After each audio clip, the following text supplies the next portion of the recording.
Get stabilized and then connected to permanent housing. Get stabilized and then connected to permanent housing. I like to say that all roads lead to housing. You cannot end homelessness without housing.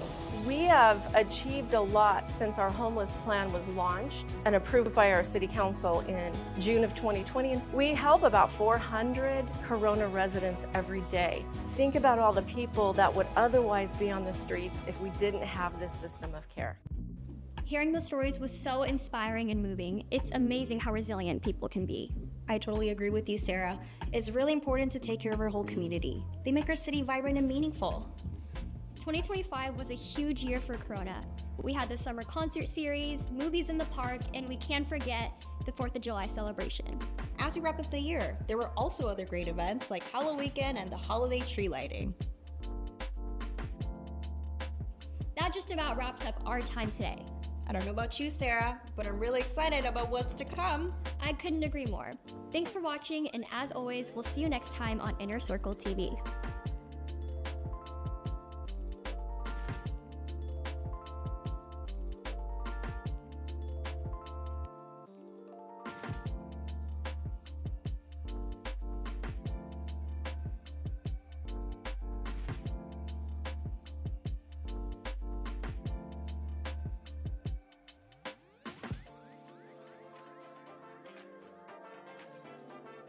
My name is Devin Perdomo, and I am the Animal Services Supervisor for City of Corona Animal Shelter.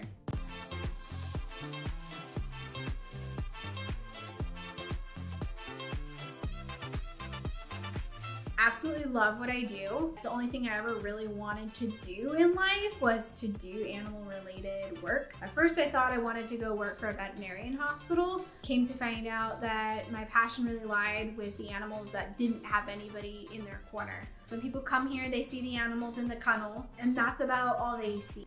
We are at an overcapacity, so there's a lot of animals to care for.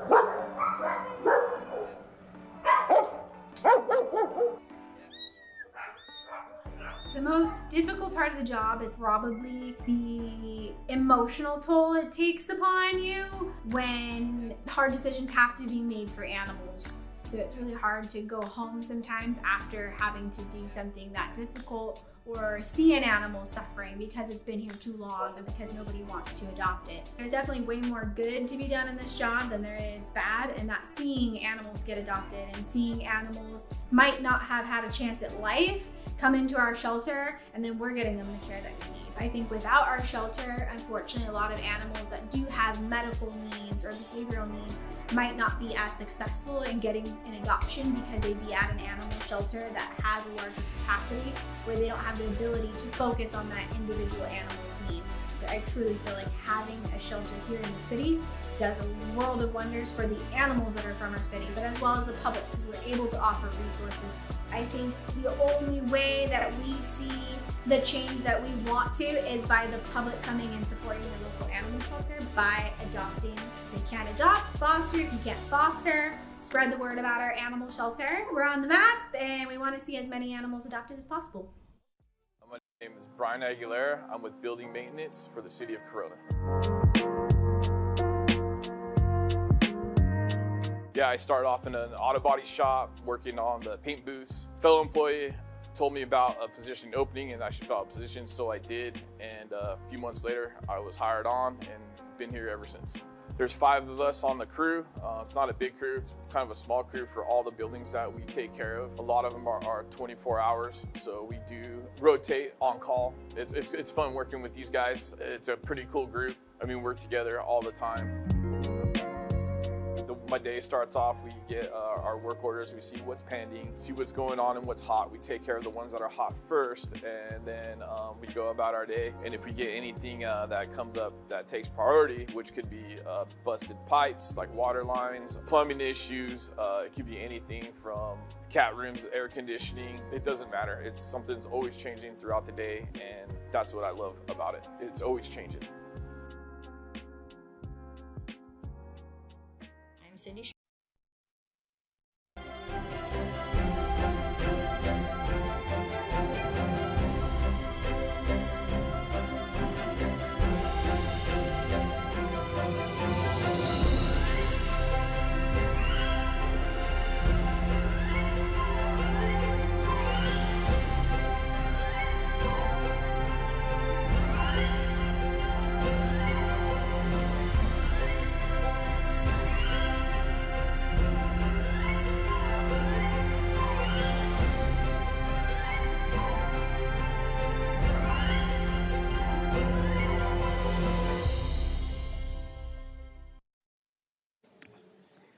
Hello, hello, and welcome to the City Council meeting of Wednesday, August the 5th. We're so happy to have you all here.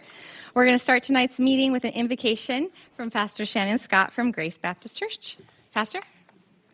Good to see you.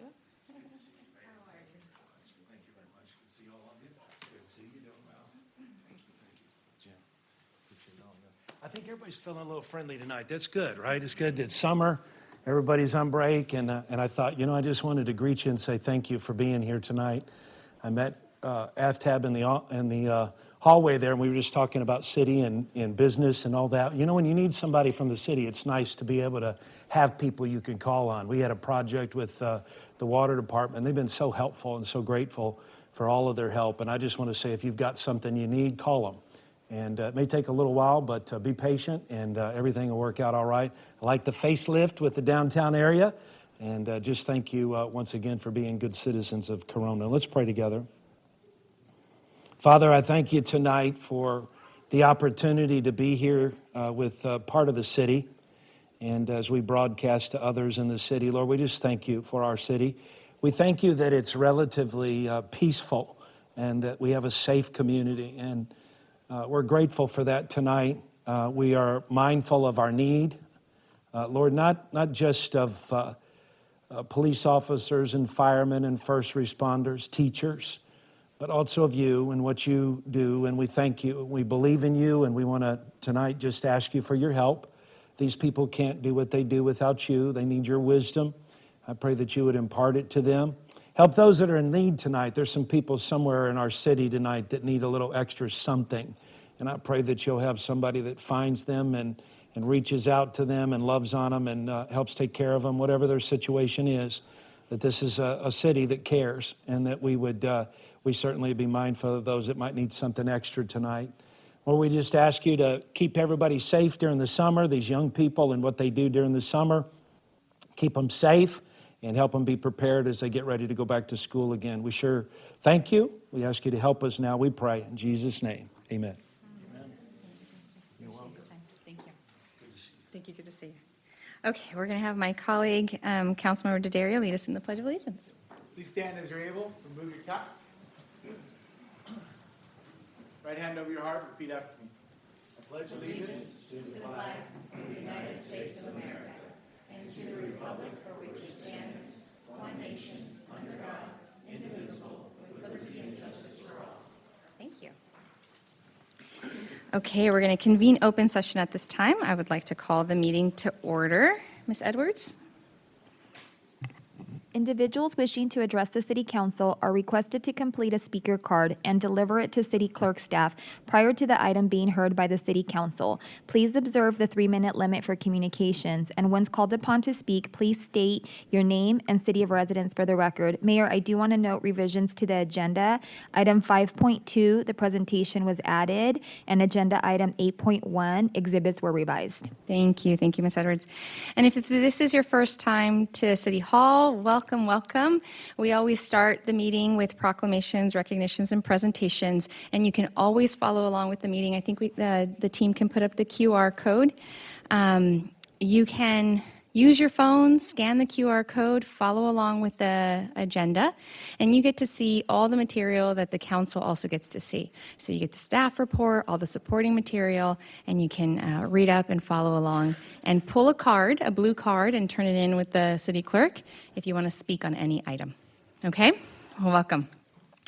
Let's get started with the recognition today. 5.1, recognition of Corona Girls Softball All-Stars team. Can we have the teams come on up? And I would love to invite League President Travis Hill, the parents, and the parents probably want to take pictures. So the players, the coaches, and League President, come on up. Good to see you all.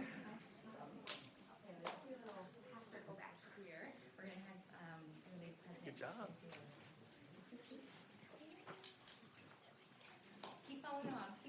Come this way, you guys. Come on.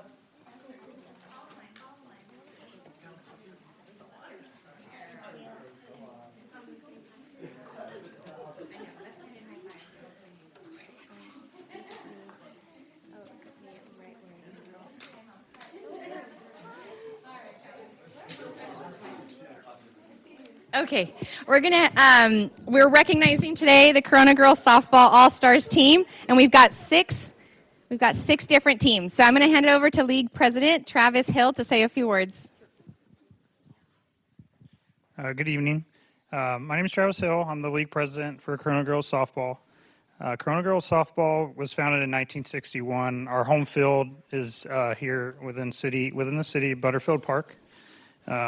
We have seasonal girls ranging from 4-year-old all the way to 18-year-olds, running against all experience levels. We have our all-star summer season, we have our fall season, and we also do a spring season. So with our nonprofit status, we're 100% volunteer staffed, and we have volunteer coaches.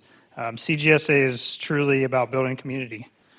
The dedication of these girls reaches its highest level in our All-Star program. Each summer, our All-Star players are chosen by our division managers as the most talented and deserving athletes from our league. They work hard, spend most of their summer participating in daily practices, and persevere through weekend-long tournaments. This year, we were able to field 6 teams across 5 different divisions. It is a pleasure to have these players represent the very best of Corona, showcasing exceptional talent, grit, and sportsmanship as they compete against top teams across the region and state. I want to thank the City Council, the City of Corona, and the Council, and the community for their support of our league and for recognizing these players, their dedication to their development, and their role as representatives of their community. Thank you. And thank you, Travis, for what you pour into these girls. So round of applause. Yes. We're going to move this podium and take a picture. Let's see, I think I can move it this way. I'm going to put it to the side. All right, girls. Can we maybe get a second? Should we get a row to take a knee? Half girls? Yeah. This half, we just here. Who wants to take knees? All right, take a knee. Come on over. And then squeeze in. All right, squeeze in. Take a knee. All right. Everyone squeeze in. Everyone's in. All right. I'm gonna jump in. I'm gonna take a knee too. All right.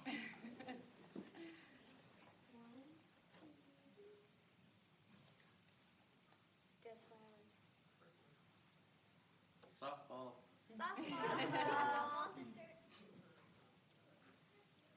Say Travis Hill. Awesome. Congratulations.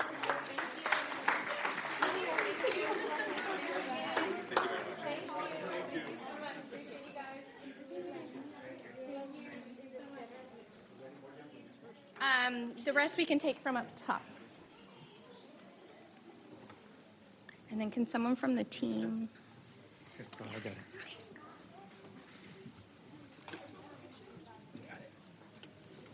There we go.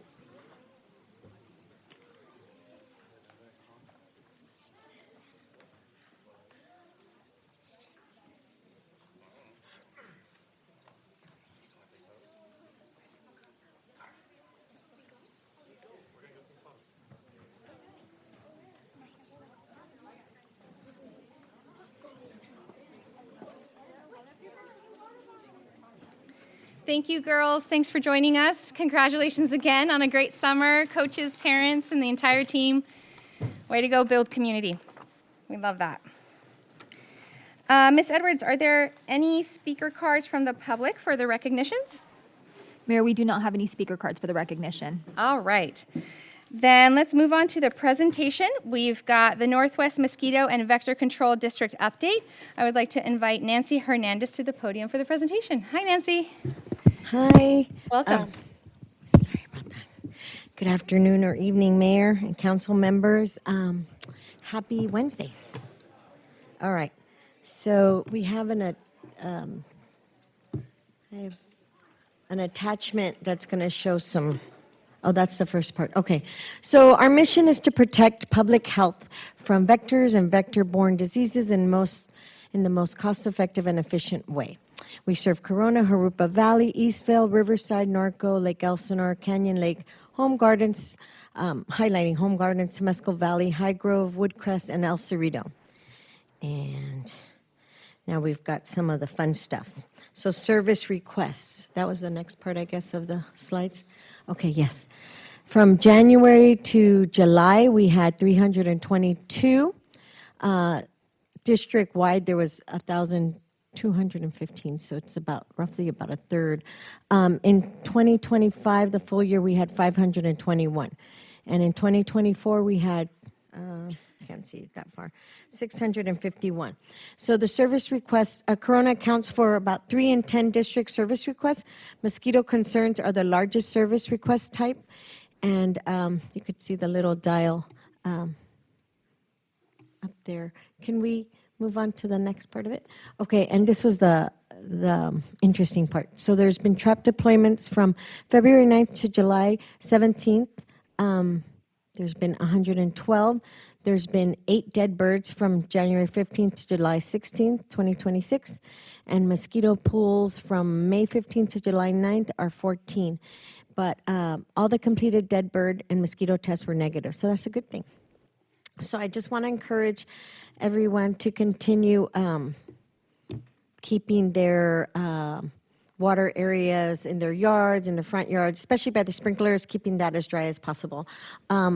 Corona staff proactively contacted the district so that mosquito prevention could be incorporated into movies in the park event planning. The city reached out before the events to discuss resident protection and site needs, coordinated field response, surveillance and operations work together to complete the appropriate monitoring and response protocols. Outreach provided a care package with mosquito repellent prevention information and children's coloring books. So that was, I guess, at one of the easy ups at Movies in the Park, if you guys were able to enjoy. We had some of that out there. And I think that's it. I just want to continue to encourage, toss whatever water, don't leave anything out because they're going to be not fun all over. And Nancy, do you have the contact information? That's always Yes. helpful it's for folks. It's on the first, Is it on the first slide? I believe it was on the first slide. Was it on the first slide? You can put the first slide back up there for folks to If reach not, out if they have. hold on No, a it second. isn't. No, it's not, but hold on a second. I'll Okay. get it right now. Give me 1 second.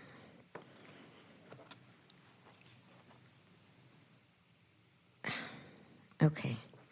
951-340-9792, and it's located on 1966 Compton Avenue. It's a little further from Sam's Club, it's alongside the freeway. Okay. So, All right, Mr. Thank you Hernandez, so thank you much. so much. We appreciate, wait, well, hold on a second. Let's see. Do we have any questions for my colleagues for Mr. Hernandez tonight? No? Okay. And, okay. Thank you so much. thank you. Okay, we're moving on to presentation 5.3, an advanced metering infrastructure project. I'd like to invite Aftab Hussain, Assistant Utilities Director, to the podium for the presentation. Or you can take it from your seat, wherever you prefer.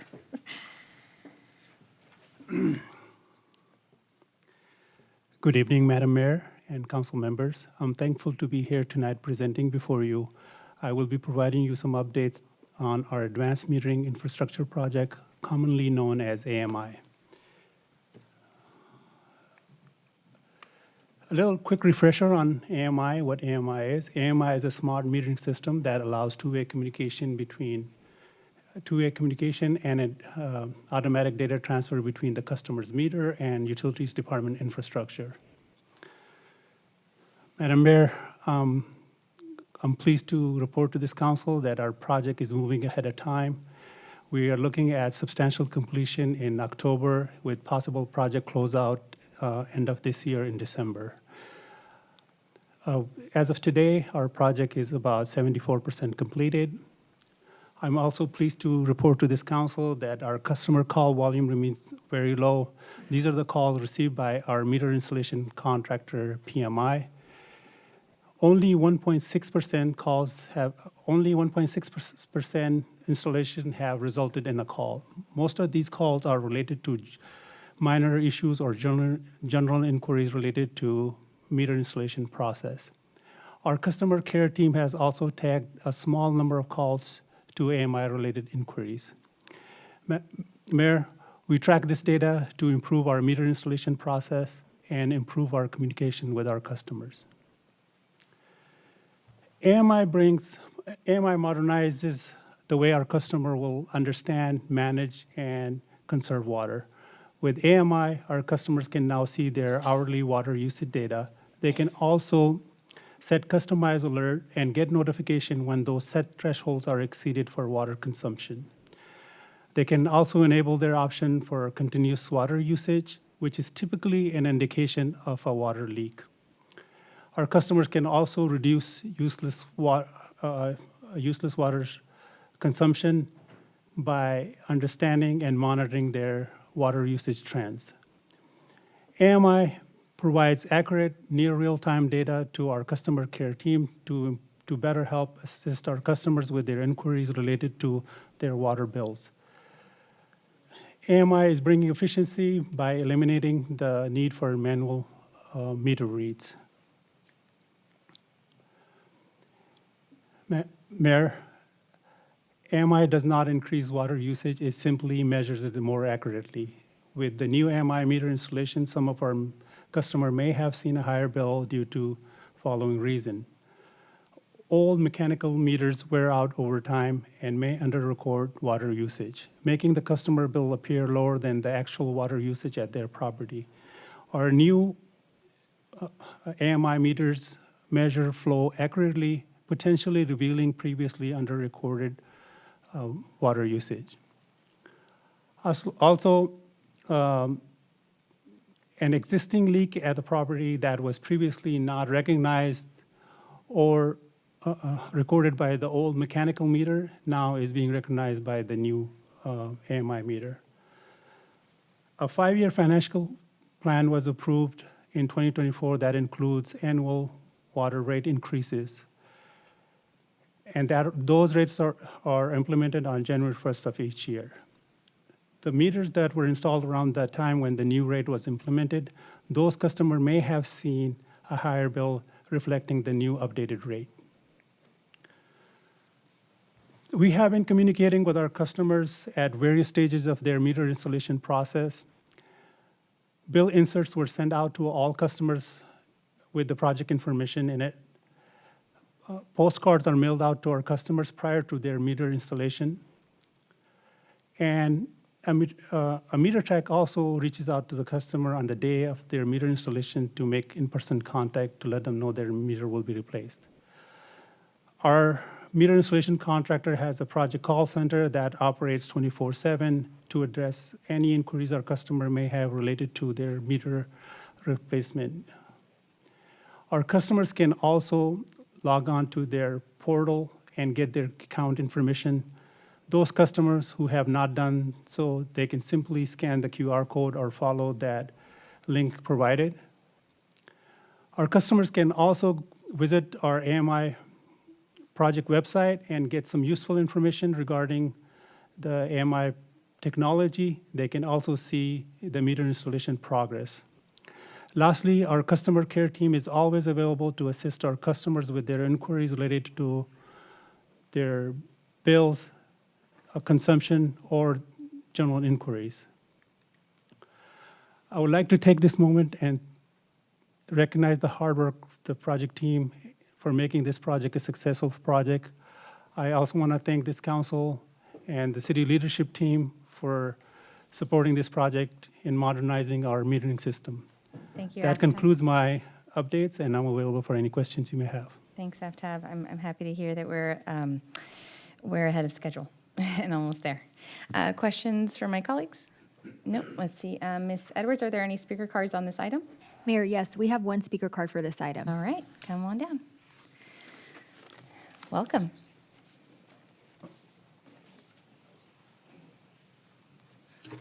One of the Joe Morgan 2063 Ren, one of the things that's fun about being here for over a decade is you get to watch these long cons play out from the beginning to the end. This whole thing started, I think it was fiscal year 2018, as a $0 budget item. The next year, there was a number attached to it, but it wasn't funded, and it was used to justify the entire rate hike that happened in 2019. So we paid from 2019, 2020, all the way to 2024, an extra 25, 30% on our water bills to pay for these meters, right? So we were charged for these meters this whole time. And then 2024, you did another rate hike. So he's conflating two different things. We started paying for these starting with 2019, 2020, and we just got these meters now. When the program was actually approved, because it was never really approved before, it was just paid for. It was approved with about 20 minutes of Trust Me Bro documentation from the manufacturer only, and the assurances of the DWP department. Now, to say it makes it more efficient because we don't have manual reading of the meters is also kind of BS, because that was a contract for $500,000, $600,000 a year for the guys with the scooters to run around and do it. Now we have an entire radio infrastructure. We have more staff.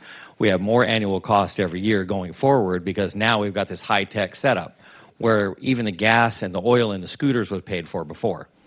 So to act like this is a benefit in some way to residents of Corona is as close to a lie as I can possibly see.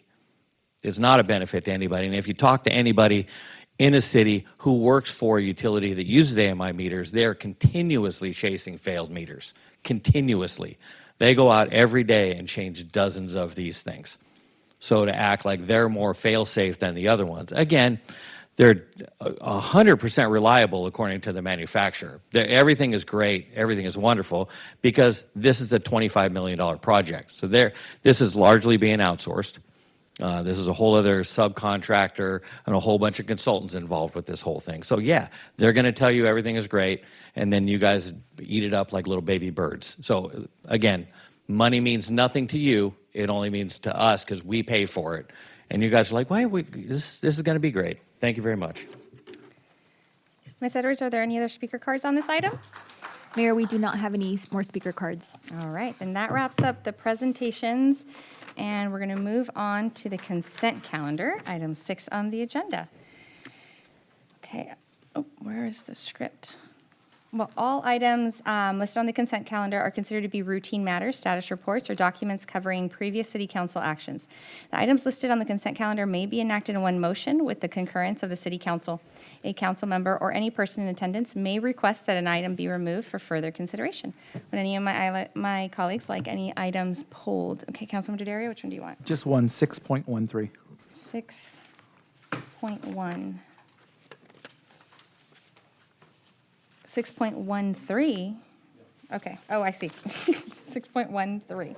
Gotcha. Okay. And then, Councilmember Trudeau? Nope. Okay. All right. Ms. Edwards, are there any other speaker cards for any of the consent items?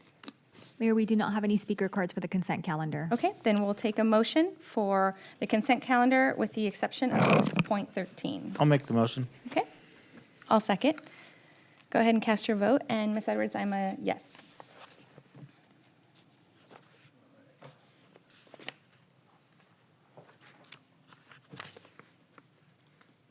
Okay, and the consent calendar passes unanimously. So we're going to move on to item 6.13 for further discussion. Councilmember Daddario? Yeah, I just had a quick question. When you have a towable generator like this, is this going to live at Cerro de Oro lift station, or is it going to be in use somewhere? The challenge with generators are that if you don't use them, it's the worst maintenance on them. So is this going to be used until it needs to be used, or is it an emergency towable? I'm trying to understand. What I would hate to happen is for it to sit up there and not be used. This is going to be the primary backup generator to operate that lift station in case of electrical outages. And we do have some upgrades planned for the lift station. When the lift station is moved, this generator will be moved with it. So that's why it's on towable configuration.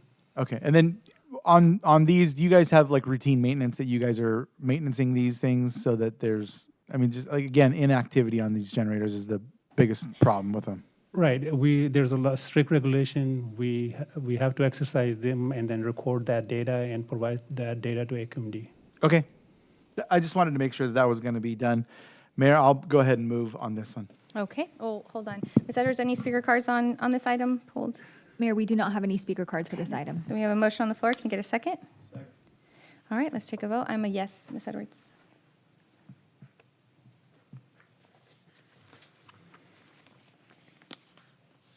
All right, and that item passes 4-0. Moving on to item 7 of the communications from the public. Persons wishing to address the city council are requested to state their name and city of residence for the record. This portion of the agenda is intended for general public comment only, which means it is limited to items within the subject matter jurisdiction of the city council that are not listed on the agenda. Please note that state law prohibits the city council from discussing or taking action on items not listed on the agenda. The city council will appreciate your consideration in keeping your comments brief. Please observe a 3-minute limit for communications. Also, please state your name clearly at the beginning, and you don't have to state your address, but we would appreciate it if you noted whether or not you're a resident of the city. Ms. Edwards, are there any speaker cards from the public for communications? Mayor, yes, we have 8 speaker cards for communication from the public. Okay, we got 8 cards, so come on down. Whoever would like to go first. Hi, Maddie. Welcome. I'm going to be professional if I can on this one. Hold off 1 second on that one. To the council members, to everybody up there, and to Karen Roper, I owe you a huge thank you. I'm going to cry. I've been crying for a week. For those that aren't aware, I had made a request that certain information not be made available to the public, and I got to find out that my request was granted. I understand that you all need to see that. It's not a question, and I can't begin to thank you for honoring that request, and I did it without crying. The second thing is, as a reminder, this is August. This is, as we all know, that it's very hot outside. It is known as Purple Ribbon Month. This is in honor of, in memory of Caitlin Russell, who was left in a hot car and passed away. She was from Corona, so this is a reminder not to leave kids, babies, or pets in hot cars, please. The next thing is congratulations to the police department. National Night Out was a huge success. I was there for most of it, and it was wonderful what they did for the kids and for what they did for the residents. Outstanding work. The next thing is our fire department, the Blood on Board program, which the American Red Cross said that they have a blood shortage of universal donor blood right now, the 2nd time in their history. So I'm asking, please, if you can, to support this. At least this blood stays here in Corona. Please, you get the information. The next blood drive is Wednesday, August 12th, 8 to 4. And the next thing is the animal shelter. They call August Dogust. They want to clear out the shelters. So adoptions for both cats and dogs are free this month. Please go visit. They also have them at the city concerts. They have them at the events. Please adopt the dogs, especially the ones that have been there, the residents, for the longest. The next thing is, this is a continuation from the last council meeting, the RSO, and my objection to RSG. Done a lot of research on this, and I'm not going to be able to finish this. It's going to take several parts. The first thing, I was under the misconception that the city designed the system, but apparently I realized it was a bought package. Didn't take much to figure that out. I want to go over the definitions are important. The word workshop is being used, and it's really been a misnomer. It's defined as, a workshop is defined as a structured, interactive meeting that is focused on solving a problem, working on a project, or achieving a common goal through interactive active participation and collaboration. Collaboration is referred to as the process of 2 or more people or groups working together to build, produce, or achieve a shared goal. This was not what happened. We were given handouts that were read to us. They were lectures. So I would like to request that we actually have an interactive workshop where we can get together and discuss issues, because there's still a lot more work to be done. I owe you all an email, but I've had personal issues, and you're going to be getting a long email with some of the things that I'd like to have corrected. Thank you so much. Thank you, Ms. Paxton. Hi, welcome, Mr. McCoy. Chris. Hello, Chris McCoy. Yes, I am a resident of District 3. Give me a little grace on the clock since it already started. Tonight, I'm asking that one of you instruct the city manager to do an internal investigation into the staff's actions recusing Rich Wynn from the Historic Committee's votes on the park. Staff erroneously informed Rich that he had conflict of interest in the park's historic status. He was sidelined from both votes. He was given unclear and changing justifications for this recusal because he had no conflict. After talking to multiple sources, I strongly believe he was sidelined to secure the voting results the staff wanted. In my understanding of the timeline, Rich opposed the staff report for this item that was presented to him regarding the changes at the city park. Soon after that meeting, all communications between Rich and the city were examined going back 4 years. They went back 2 years to find a letter Rich drafted on behalf of CHPS regarding the park. That's 2 years of correspondence minimum. Mr. Wynn was informed this was a conflict and that recusal was the only solution. It wasn't, because there was no conflict. Between the first and second meeting, legal counsel was employed to once again lecture Mr. Wynn that he must recuse himself. This time, it was explained to members of the council and to myself when I asked that it was because he had a strong bias. So once again, Mr. Wynn, doing the honorable thing, recused himself. So fully 1/5 of the entire city of Corona, all of District 4, did not have representation because of staff actions. And the amount of time in the billable hours for staff and legal counsel was easily in the thousands. This is a waste of public funds, and what constitutes most conflicts of interest is, in fact, personal financial interest. None of that applies here.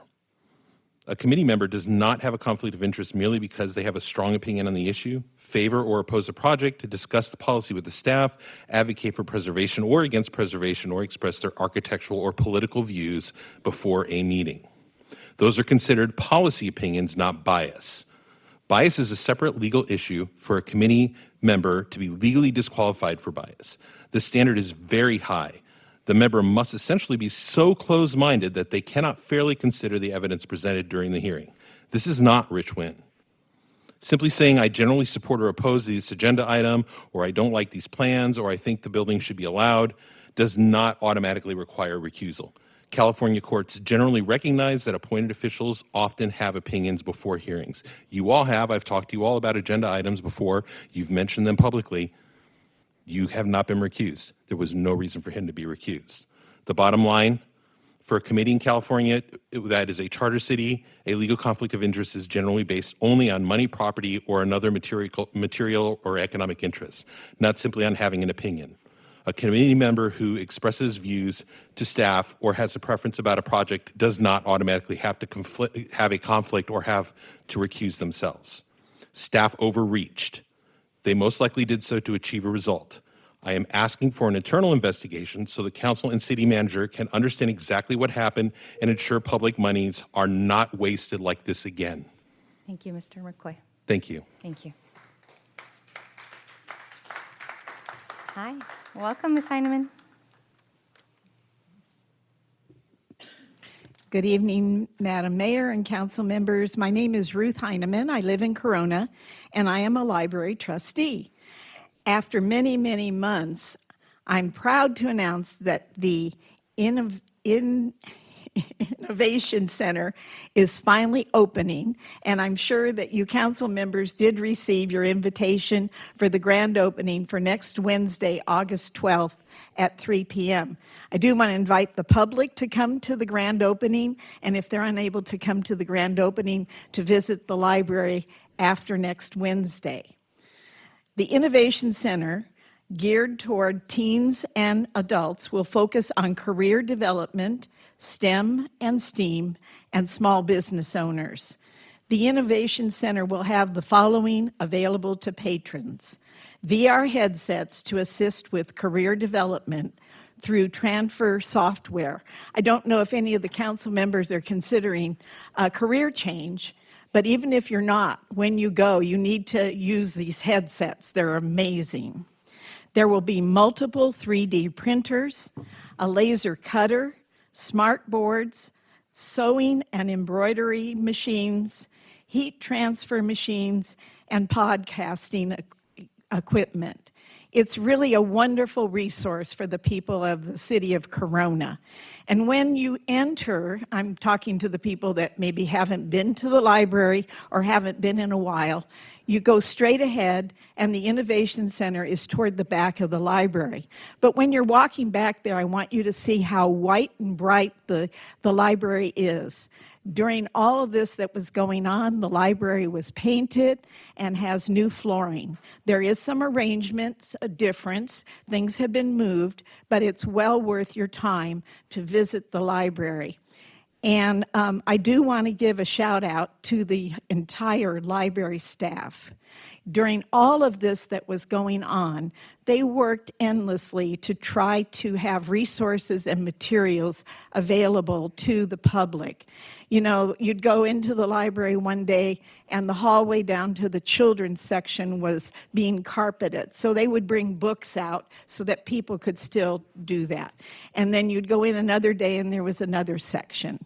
So, you know, they did a wonderful job and I really commend them. So I will see the council and hopefully a lot of the public next Wednesday at 3 o'clock to see the Innovation Center. Thank you very much. Thanks, Ruth. Appreciate it. Hello, welcome. Hello, my name is Tamara Duro, and I am a resident of Corona. Flock CEO Garrick Langley has said that DFLOC, the anti-Flock activist, is a terrorist organization. He has said that opposing his company is an attack on police and is pro-lawlessness. Well, I oppose these cameras. Does that include me? I spend most of my time trying to keep my 3 kids fed and working my little job in my office at home. I mean, we did sneak some snacks into the movies last week, so maybe I'm a little bit of a rebel. But it doesn't seem like this categorization of all of us who are uncomfortable with surveillance is fair. It seems a little ridiculous. It's almost silly, except that it's dangerous. A terrorist is an enemy of the state, an enemy of the people. And if Flock can convince the public that people are an enemy, they can justify taking any means to silence them. Flock sells itself as making the public safer. But cameras don't prevent crime. Are they a tool for solving crime? There have been multiple high-profile instances of law enforcement relying on mass surveillance on AI, confidently and falsely accusing people of crimes they did not commit, and persisting even when shown evidence of their innocence. Doesn't seem to be making their investigation skills any better. What it does do pretty well is actually facilitate crime. There have also been numerous instances and documented cases of law enforcement using these cameras to stalk and harass people. There have also been independent journalists who have shown how easy it is to hack this data, even including the live feeds that anyone can access. Given this, we as a community have to ask why. Why are you selling out our privacy, compromising our safety, to line the pockets of a company that wants to defeat us? And this is a bipartisan issue. There isn't much we agree on in this country, but some of the few things are that we don't want data centers sucking up our water and spewing noise pollution into our communities, and we don't want to live in a surveillance state. I'm hoping the council can show some backbone and ban these cameras. Thank you. Thank you so much. Hi, welcome. Hello, ladies and gentlemen. My name is Mirella Rinaldi, and I'm a citizen of Corona, president of Corona Arts Association. We are a nonprofit organization serving our community since 1963, promoting visual arts and providing art classes and workshops for adults and kids.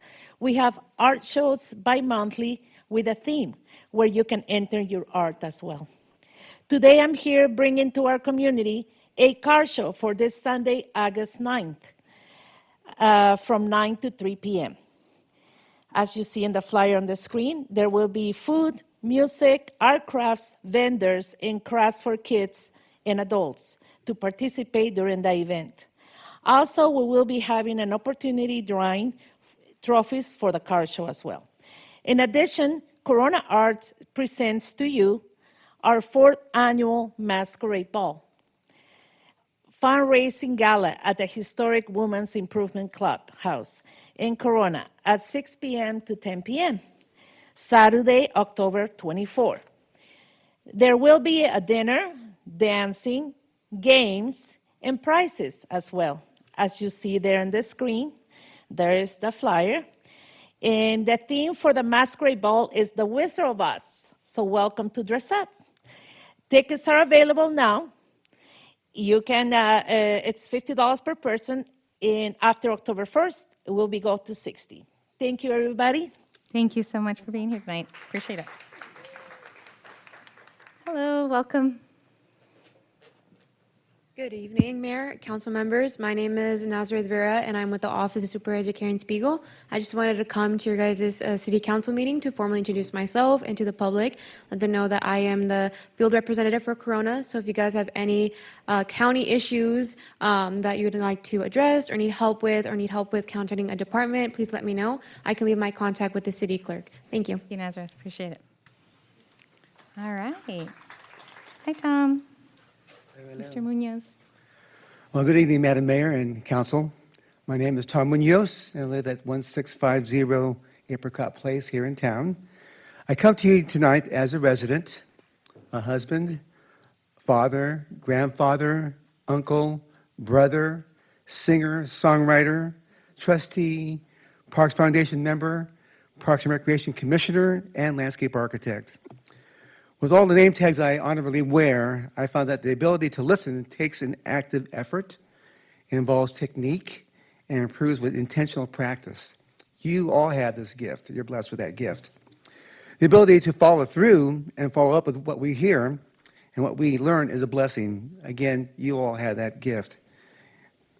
Tonight, we're listening and learning from our fellow residents about their thoughts and concerns about various topics, hot or cold topics, and I congratulate you on being able to have the opportunity to hear those topics tonight, whether they be hot or cold. Topics are forthcoming after my conversation here. The ability to listen is a generous gift and a responsibility that we bear. The ability to follow through and follow up with an open heart and open mind is a blessing. Hopefully, that's the end of that conversation. Hopefully, we'll see you tomorrow night at the last concert in the park. I'll be hopefully serving wine and serving beer. And all the money we make goes to the public and the community. Again, we earned some money a while back for an AE device at Border Park, which I believe saved a life. Right, Mr. Young? So that was a blessing to us by selling beer and selling wine. So thank you very much for bearing with me, and we'll talk to you soon. Thank you, Mr. Munoz. And then the details for tomorrow night, so the folks watching can hear it. Starts at 6 o'clock. 6 o'clock. At the Historic Civic Center. In front right of out here. front. Yeah. Come Country hungry, theme. come thirsty, save a life. Come thirsty and dress the part. And it's country music tomorrow night, Exactly. right? Okay. You know, last year I thought, oh, country music, oh my God. But it was a blessing. It was a. It's fun. People get out there and thousands of people dance. dancing Yeah. and doing all this fun stuff. And my man there was dancing like crazy. Oh yeah, He's, he man. won't.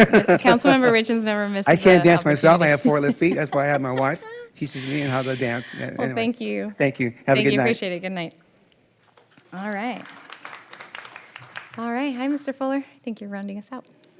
Howdy, Don Fuller. I'm a resident here. First, I'd like to say thanks for the concerts in the park that have been going on this summer. I've been to all 4 of them. I will be there again tomorrow night. I think they're one of the best events the city puts on each year, and I encourage everybody to show up. So hope you have a big night tomorrow night. I really want to back up what Mr. McCoy said. He's much smarter on this than I am. I don't know all the procedural details, but I went to that Historic Preservation Board meeting, the last one. It was the first one I've ever been to, so I admit that I'm new to the party and all of this.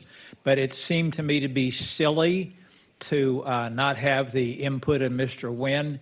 I don't know of anybody in this town that knows more about the historical matters than Mr. Wynn, and to leave him out for some procedural thing, I know I'm probably wrong on some detail, but to leave him out for something I think was just silly, if nothing else.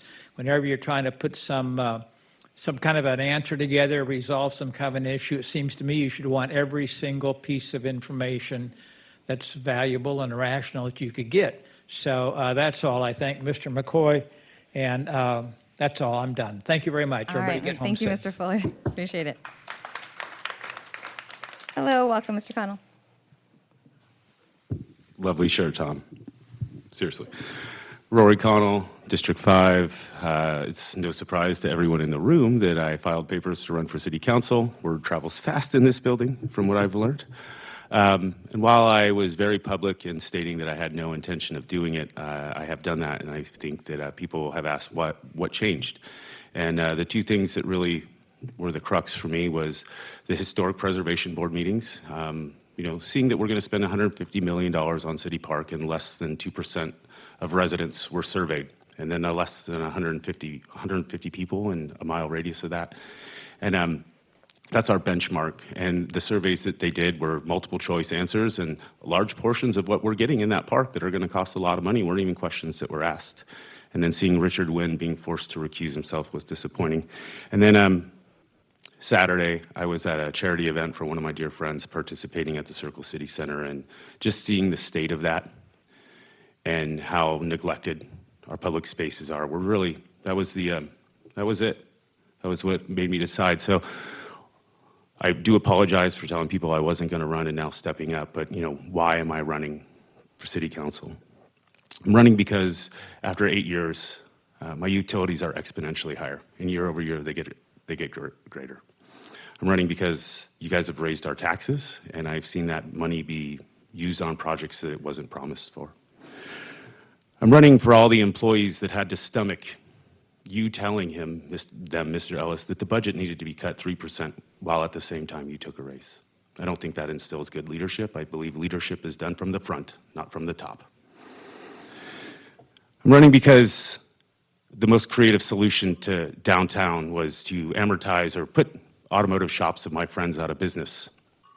And we made it one lane without a public survey or a traffic survey.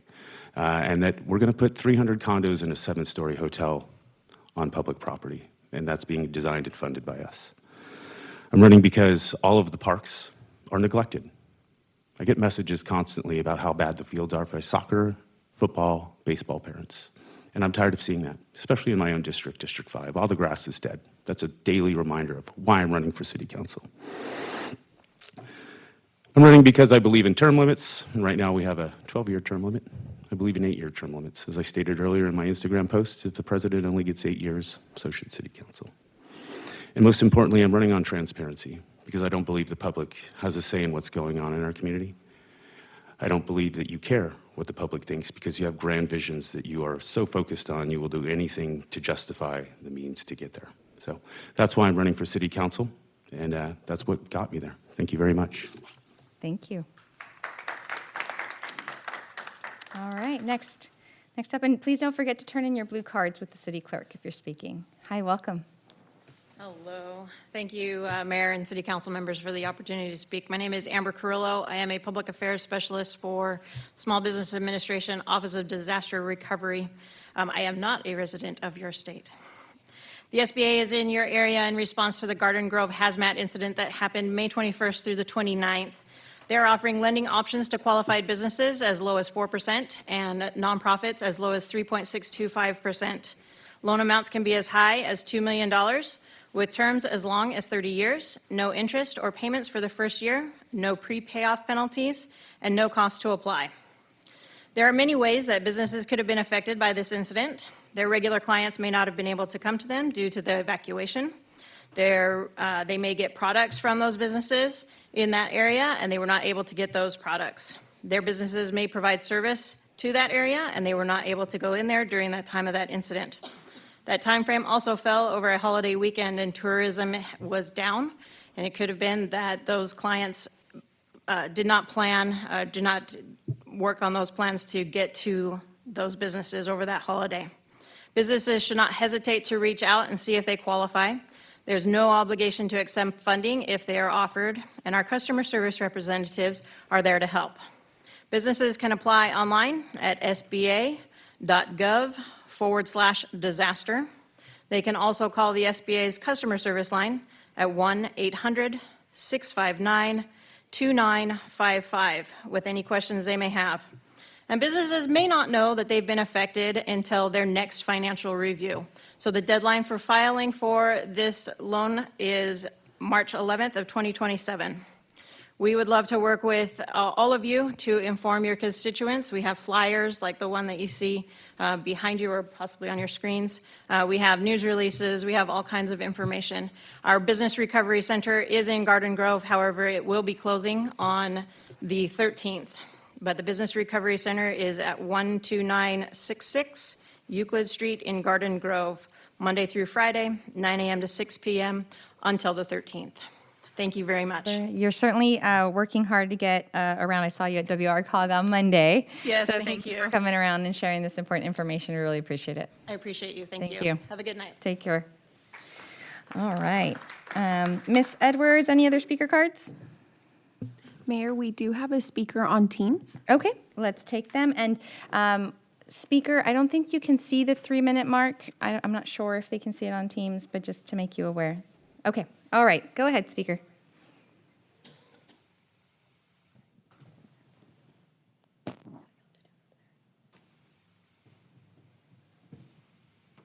Hello? Are you? Hello? Are you? Ooh, that echo's great. That's a great echo. They do have their hand raised, They have so their this hand is their opportunity to speak. Okay. Go ahead and unmute. We've got the timer going.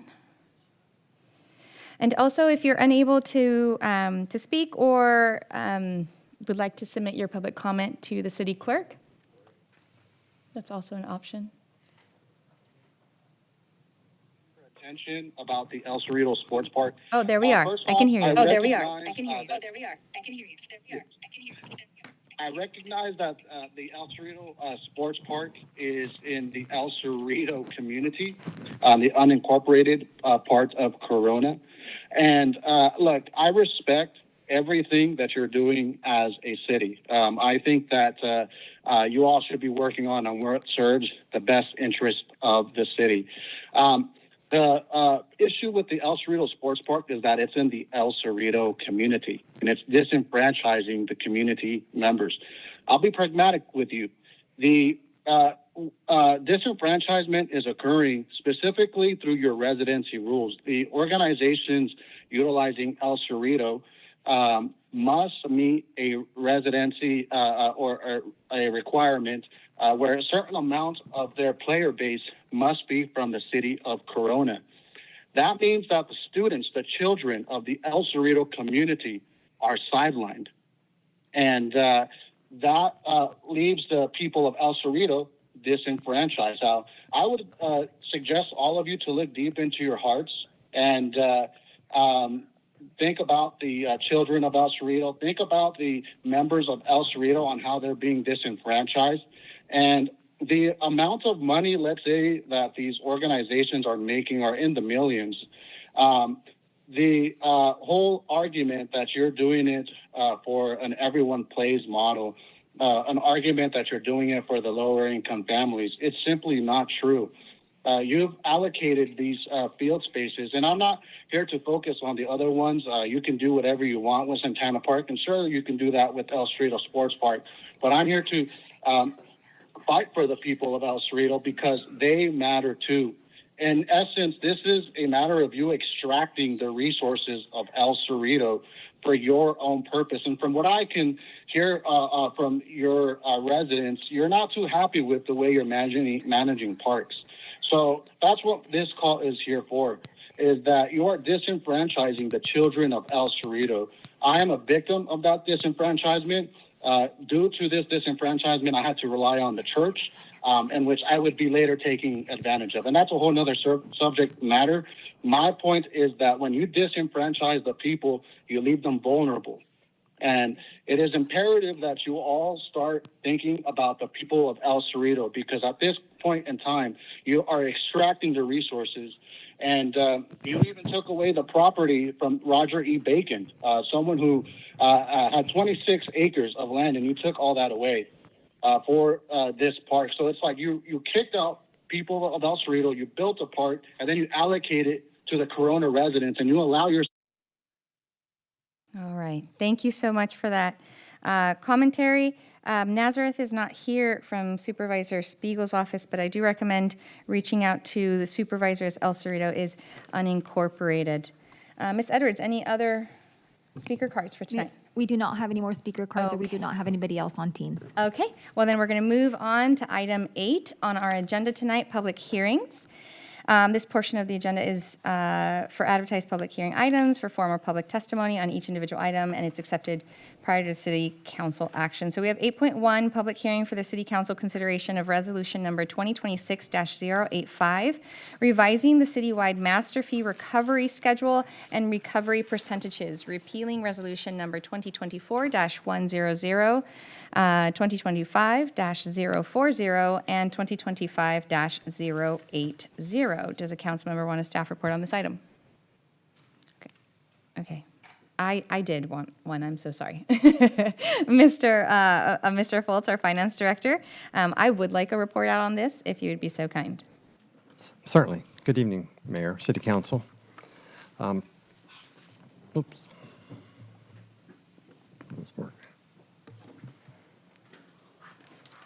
Tonight's ask for City Council is to discuss and provide direction of the citywide fee recovery schedule.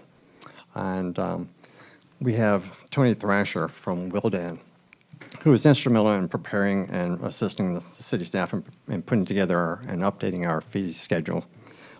He will be covering the user fees, the types of fees, the study methodology, and background and next steps. And so I would like to hand it over to Mr. Thrasher for the remainder of this presentation to go into detail of the fee study.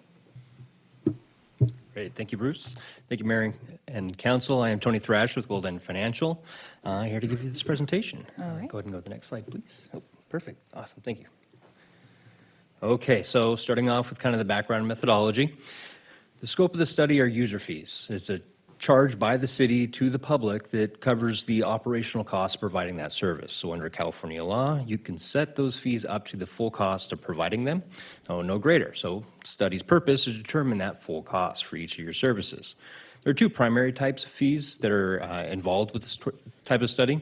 We have kind of the non-market time-based fees, where we're using who's involved with providing the service and the time it takes to provide that service to determine a full cost, which would be that maximum. And then there's some that are market-based. So those should be set based off of participation, policy, and kind of basically how they work within kind of the policy goals that you have for those fees. Now, the primary goal of a user fee study, as I mentioned, is to determine the reasonable full cost of providing services and programs. These studies are recommended to be done every 5 years. And you all hired us, Wildan, to perform this study, which was started mid-year last year, with us coming out a little over a year later with kind of the final results. Now, this is a citywide fee study, so I'm not going to read off every department up there, but suffice to say that most every department is involved with providing user fee services. The analysis is a cost of service, fee for service type structure. It is based off of the fiscal year 26 budget. And it's also important to note what it does not include. It does not include development impact fees, utility rates, taxes, or traffic violations. None of those would be affected by the results of this study or the recommendations. So as I mentioned again, a full cost calculation is the primary goal. Part of that is first sitting down with the departments to identify changes that might need to be made to the fee schedule. What has happened in the past 5 years, state requirements, Senate bills, things of that nature, how those need to be incorporated to make sure that your fee schedule reflects how service is being provided. It includes adding new fees, removing obsolete fees, and then once we have that fee schedule kind of set, then we collect time information and then use fully burdened hourly rates to determine the full cost of all services. Once we have that full cost, we then compare that to your current fees to identify what subsidies you have in place, and so that we can then recommend suggested fees to kind of close those gaps to get to more cost recovery on those. Based off of the suggested fees, we then calculate revenue projections that are based off of the fiscal year 25 the participation or occurrence level data. And then all through the process, for each and every fee, we make sure that it's in accordance with state law, not just at, making sure that they're not over the full cost of providing them, but also there's certain fees that are restricted, such as like notary fees. You can't charge more than $15. Now, the primary methodology used in these studies, as I mentioned, is a time-based approach. So we calculate fully burdened hourly rates, and then use average time it takes to provide those services to determine the full cost calculation. That productive hourly rate calculation is on the next slide. It incorporates salaries and benefits, services supply costs, indirect support costs, and system and maintenance costs. That comes in through your budgets, your personnel cost schedules. Indirect overhead comes from the cost allocation plan, and then also your internal service funds has charges as well that go to the departments. We take salaries and benefits divided by productive hours to account for when they're actually on the job to be able to provide services, and layer on those overheads from those cost types to get to a fully burdened rate. So the difference between the cost of providing service and the fee that you charge is that subsidy. Subsidies are borne by the general fund through the unobligated dollars. That can impact your ability to fund other community benefits, programming, things you might want to do. And also getting full cost recovery really goes a long way to help ensure that you have proper funding of those departments so they can provide services on a timely basis, right? So you get quick turnaround times for plan check and reviews and things like that. So the results of the study, right? The city has well over 1,000 fees that are included within that over 100-page report, right? So there's a lot of things in there. There's more increases than decreases, but there are some decreases in there. It varies by department based on the staff involved. It changes over the past 5 years, who's doing that service, changes in the schedule itself, and just overall cost increases that you typically see. So the overall estimated annual increase would be around $1.25 million based off of fiscal year 25 actual volume. So based off of the timing, right, we're using that fiscal year 25 volume. It's actually quite difficult for staff to provide that information on a fee-by-fee basis. Of course, that projected revenue will then, is a projection, right? Your actual occurrence level data will determine revenue changes in the future. Now, for individual departments, this is what it looks like breaking down that 1.25 million for each individual department and fee group. Pause there a second. And now I'm going to pass it back over to Bruce to talk about the timeline and kind of the next steps we go for. Thank you. So initially, we started the process of the fee study in September, about a year ago, and here we are tonight. And so with the possible adoption, the fees will go into effect by October of this year. Okay. Thank you so much. And then the ask tonight is to feedback from City Council to provide direction citywide master recovery schedule. Thank you. Appreciate it so much. Thank you. Ms. Edwards, any speaker cards on this item? Mayor, can you please open the public hearing? Oh, sorry. Yep. Public hearing is now open. Ms. Edwards, has the city clerk's office received correspondence or any speaker cards from the public regarding this item? Mayor, we have 2 speaker cards for this item. All right, come on up. Hello. Welcome back.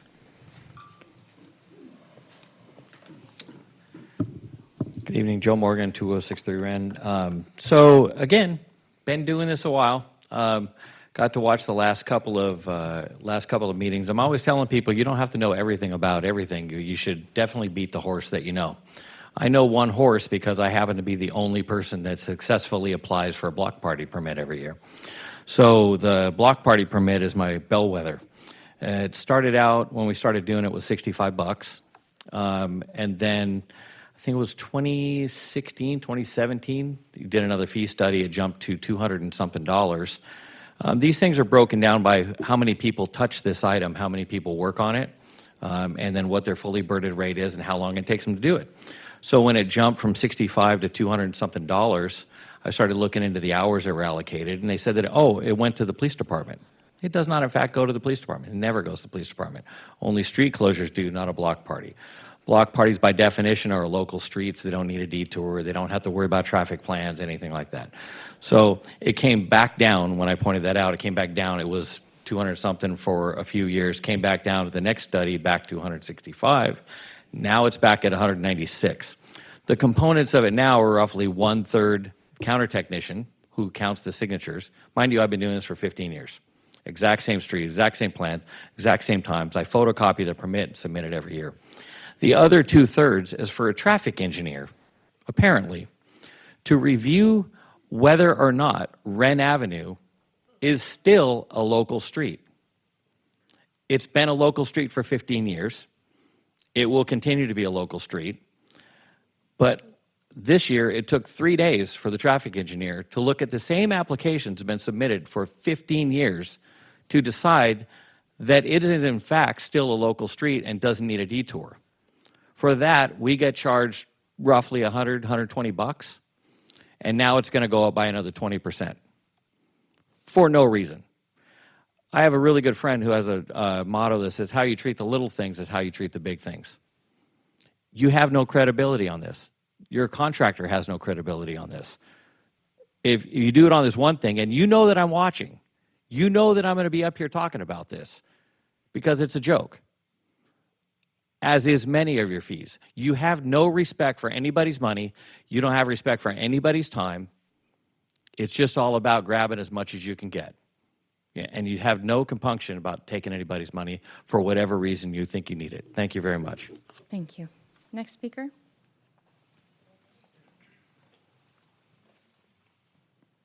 Hi, welcome back. Thank you. So, since 2020 till now, the cost per person in Corona has gone up $282. That's every man, woman, and child. So that's just the amount of fees that we charge to live in the city, whether it's your bills, whether it's fees to use things, whatever it is. We've already increased that quite a bit. We're right in the middle of an economic crisis right now. Inflation has driven everything. We're in the middle of a war. Gas is expensive. I understand we have to charge fees. I understand we have to look at our fees. I understand that we have to raise our fees. That's an economy. It grows, and that's what happens. I don't think this is the right time. They're talking about starting to implement this in October. I would ask that maybe you consider postponing this for a year till we start seeing this economy grow in the right directions, till we start see affordability come in for our citizens. I think this sends the wrong message right now to say, hey, we know you're really struggling, but this is the perfect time for us to raise fees on things that are going to make your living in Corona even more expensive. I just don't think this is the right time to be jumping on this bandwagon and saying, yeah, this is the way to go. I'm not saying don't do it. I'm just saying maybe ask staff to change from October till maybe October of next year or November or December. At least give us a year, because everybody is struggling with these prices right now. Everybody is struggling with gas, and gas increases the prices of everything. I'm in the grocery industry. Everything that you see in a grocery store is delivered on a truck. Everything that you see that you're paying for in a Walmart, in a Vons, anywhere, is subject to what's happening with fuel. Until we get that under control, until we have some idea of when this insane war is going to end, until we have an idea of when we're going to have some stabilization in the cost of gas, this is just the wrong time to do this. I would just ask for you, I'm not saying don't do it, I'm saying approve it today, but say, hey, let's start looking at implementing this in 27, end of 27. By then, hopefully this war will be over with. By then, hopefully gas will be going down in price. By then, hopefully people will be able to afford to buy a steak that doesn't cost $50 for their family. Thank you. Thank you. Ms. Setters, any other speaker cards? Mayor, we do not have any more speaker cards. Any questions, comments from my colleagues? Go ahead, Mr. Mayor. Everything that we do, it seems, is on our fiscal calendar, so June to July. I'm kind of curious as to why this is going outside of that timeframe. The reason we're outside the timeframe was logistics, getting the process completed in time to be effective July 1st. And so we were not able to make the first meeting in July. And so here we are tonight. When was the last time that we did one of these studies? 2 years ago?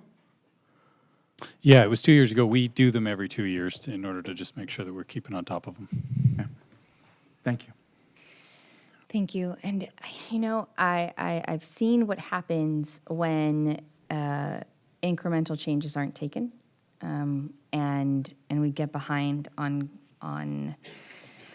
on matching fees for service. And I've seen what happens when leadership, hi, welcome. Vice Mayor Speak was up in Sacramento today, so his flight was delayed and he's here now with us. We're on item 8.1. Anyhow, I've seen how these items can just become more difficult to address when the changes are delayed. And I understand that this was supposed to go with the fiscal year. It's just delayed in when it came before us. And these are fees for service, fees for use. And so costs have gone up across the board. Materials, accessing time, materials, fees for ourselves, compliance, those have all gone up as well. And so I pulled this item and wanted to get a better understanding of methodology. And so I appreciate that. And the fact that this, covered all of the fees that were analyzed and how they were studied. It was, I'm comfortable with how thorough it was. So thank you for that. Okay, well, without further comments or questions from my colleagues or the audience, I'll move this item for approval. Mayor, can you please close the public Oh, hearing? I'm And sorry. then the I recommended never followed action those needs to be read instructions. for this item as well. Public hearing is now closed, and I'll have to read it? Okay. I don't have verbiage. I'm sorry, that's the next item. Next Sorry one. about that. Okay, well, then we have a motion and a second on the floor. I'm a yes vote, and everybody else, please cast your vote on the screen. Madam Mayor, I'm abstaining because I did Yes, you miss were the not here for the conversation, so I discussion. apologize. That's okay. Okay, and that item passes 4 to 1 abstention. Okay, we're moving on to item 9.1 on administrative reports. It's an ordinance amending chapters 9.20 and 12.24 of the Corona Municipal Code regarding special events and adoption of new user groups classification. Ms. Donna Finch, the Community Services Director, will present this item. Thank you, Mayor. We actually have our Recreation Services Manager, Monique Leone, who's going to be providing the presentation up at the podium. Hello and good evening. Thank you for having me. I'm here to discuss the Special Event Municipal Code revisions and user group classifications. So our ask tonight is that the council approve the proposed Special Event Municipal Code revisions and the addition of the user group classifications to the code as well.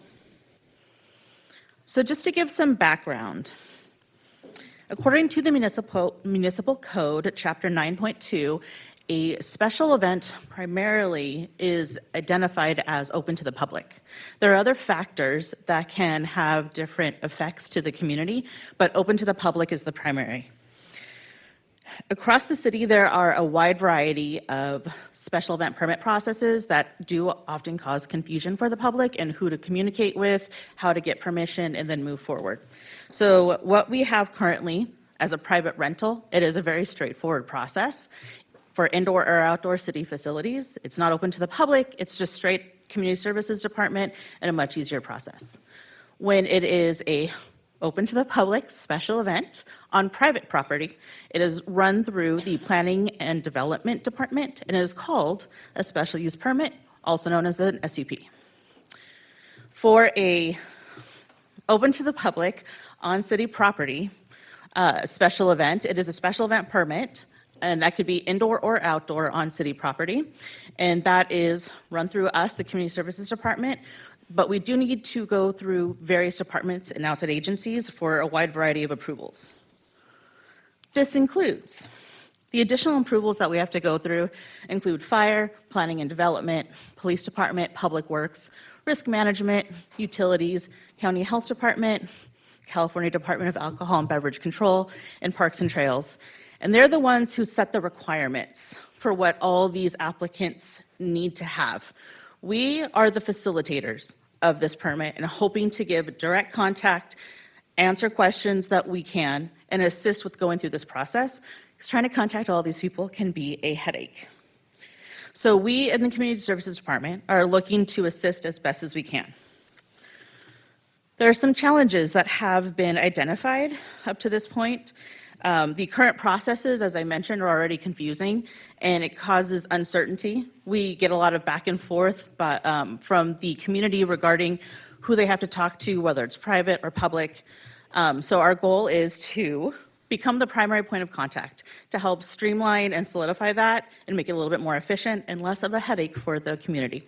We will be able to send them directly to contacts, give them a list of exactly what is needed depending upon the event. But for things like the SUP process, we will not be taking over that process, but we will be able to assist them directly with the planning and development department, as well as any outside agencies they need to get a hold of. We can help with that as well. An additional challenge is when it comes to the user group definitions, they are currently in the master fee schedule, but the definitions of what those groups are and the requirements to become a part of those groups are not codified and solidified across the city. So there are a little bit variance, and so the thought is to make them the same across the board. So they apply in the fee schedule consistently. I'm going to go over them in a little bit to explain. So the proposed municipal code changes, I identified the really large ones. A lot of the changes are clarifications and cleanup that the city attorney suggested, but beyond that, these are the biggest changes that we are looking to do. In Chapter 9.2, the subject matter is about adding in an administrative regulation that wasn't there previously, so there's no current language. And what we're looking to do is establish guidelines with an admin policy. What that is there's ever-changing rules and requirements from these outside agencies, so we want to be able to reflect that as quickly as possible. Chapter 9.2.3.030, the permitting authority. Currently, it states that it starts and obtained from the chief of police. We are looking to move that to the community services department. Chapter 12.24.1.120, sorry, it's a lot of numbers, is an amplified sound. Currently, it says to obtain written permission of the city manager. And actually, it's a permit requirement with the police department. Finally, Chapter 12.24.015 is where we're looking to add those user group classifications so that they're the same across the city. Okay. User group definitions. There are 5 we are looking to implement. I'll start at the beginning. Group 1, co-sponsored groups, City of Corona, other governmental users. These are sponsored by the city, co-sponsored government agencies, so it is the first on the list of fees. Group 2. Group 2 is the Everyone Plays Youth Sports nonprofit organization fee. It is not going to be applicable for events because it is created for the athletic facility allocation process. So what this means is this will be in the fee schedule, but there will only be a fee there when it qualifies for the space use. So fee rentals, basketball court rentals, gym rentals, those kinds of uses. It is not to hold a special event. Group 3 is resident nonprofit groups. Their home or business address must be located within the Corona city limits. That does mean that the unincorporated areas are listed as to where they cannot apply. And they must have 501c3 documentation and FTB good standing. FTB is the California Franchise Tax Board. So we require both paperwork. Group 4, residents for-profit, non-resident nonprofit groups. So if they are resident for-profit, they just have to have a home or business address in the city of Corona limits. Non-resident nonprofit does not have to be in the city of Corona, but they must have the 501c3 paperwork as well as the FTB paperwork. And finally, Group 5 is our non-resident individuals or businesses. They can be from anywhere outside the city. We did take this to the Parks and Rec Commission, and they recommended that we verify the municipal code adjustments with the city attorney, which we did.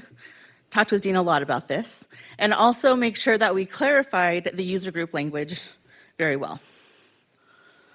So our ask is that the City Council approve the proposed special event municipal code revisions and the addition of the user group classifications. And I'm here if you have questions. Thanks, Monique. Appreciate it. I'm going to bring it back to the dais, see if my colleagues have any questions or comments. I do, Mayor. Thank you. 2 questions. Sure. One, when you guys specify or you guys put for Group 2, everyone plays model. Yep. Is there a definition by sport?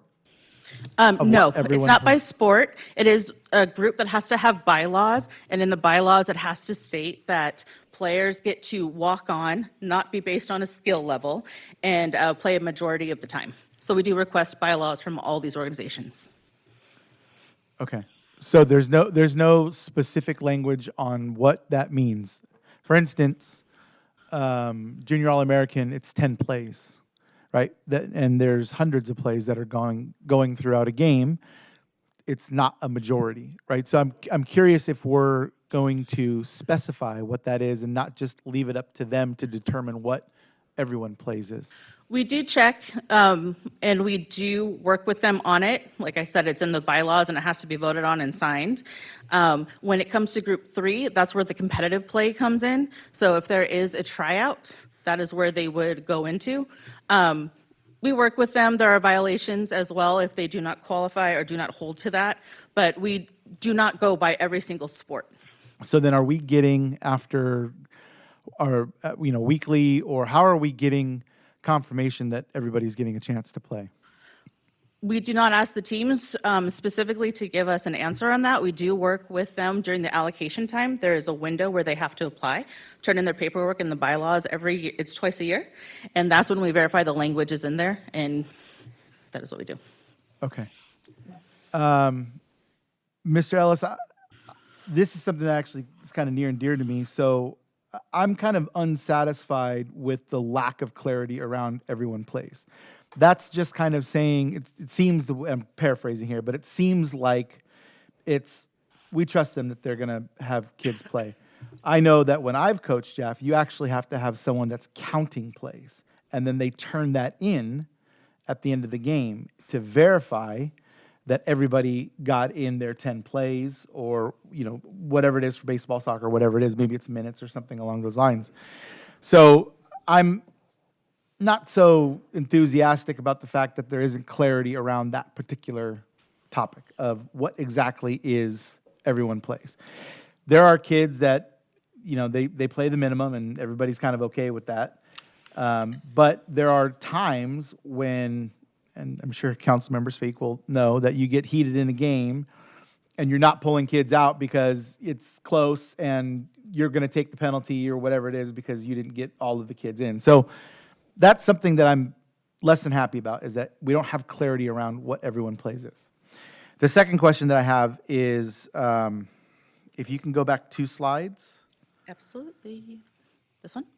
No, one more. I'm sorry. Keep going. Right. Maybe it was one more. It was the time limits on.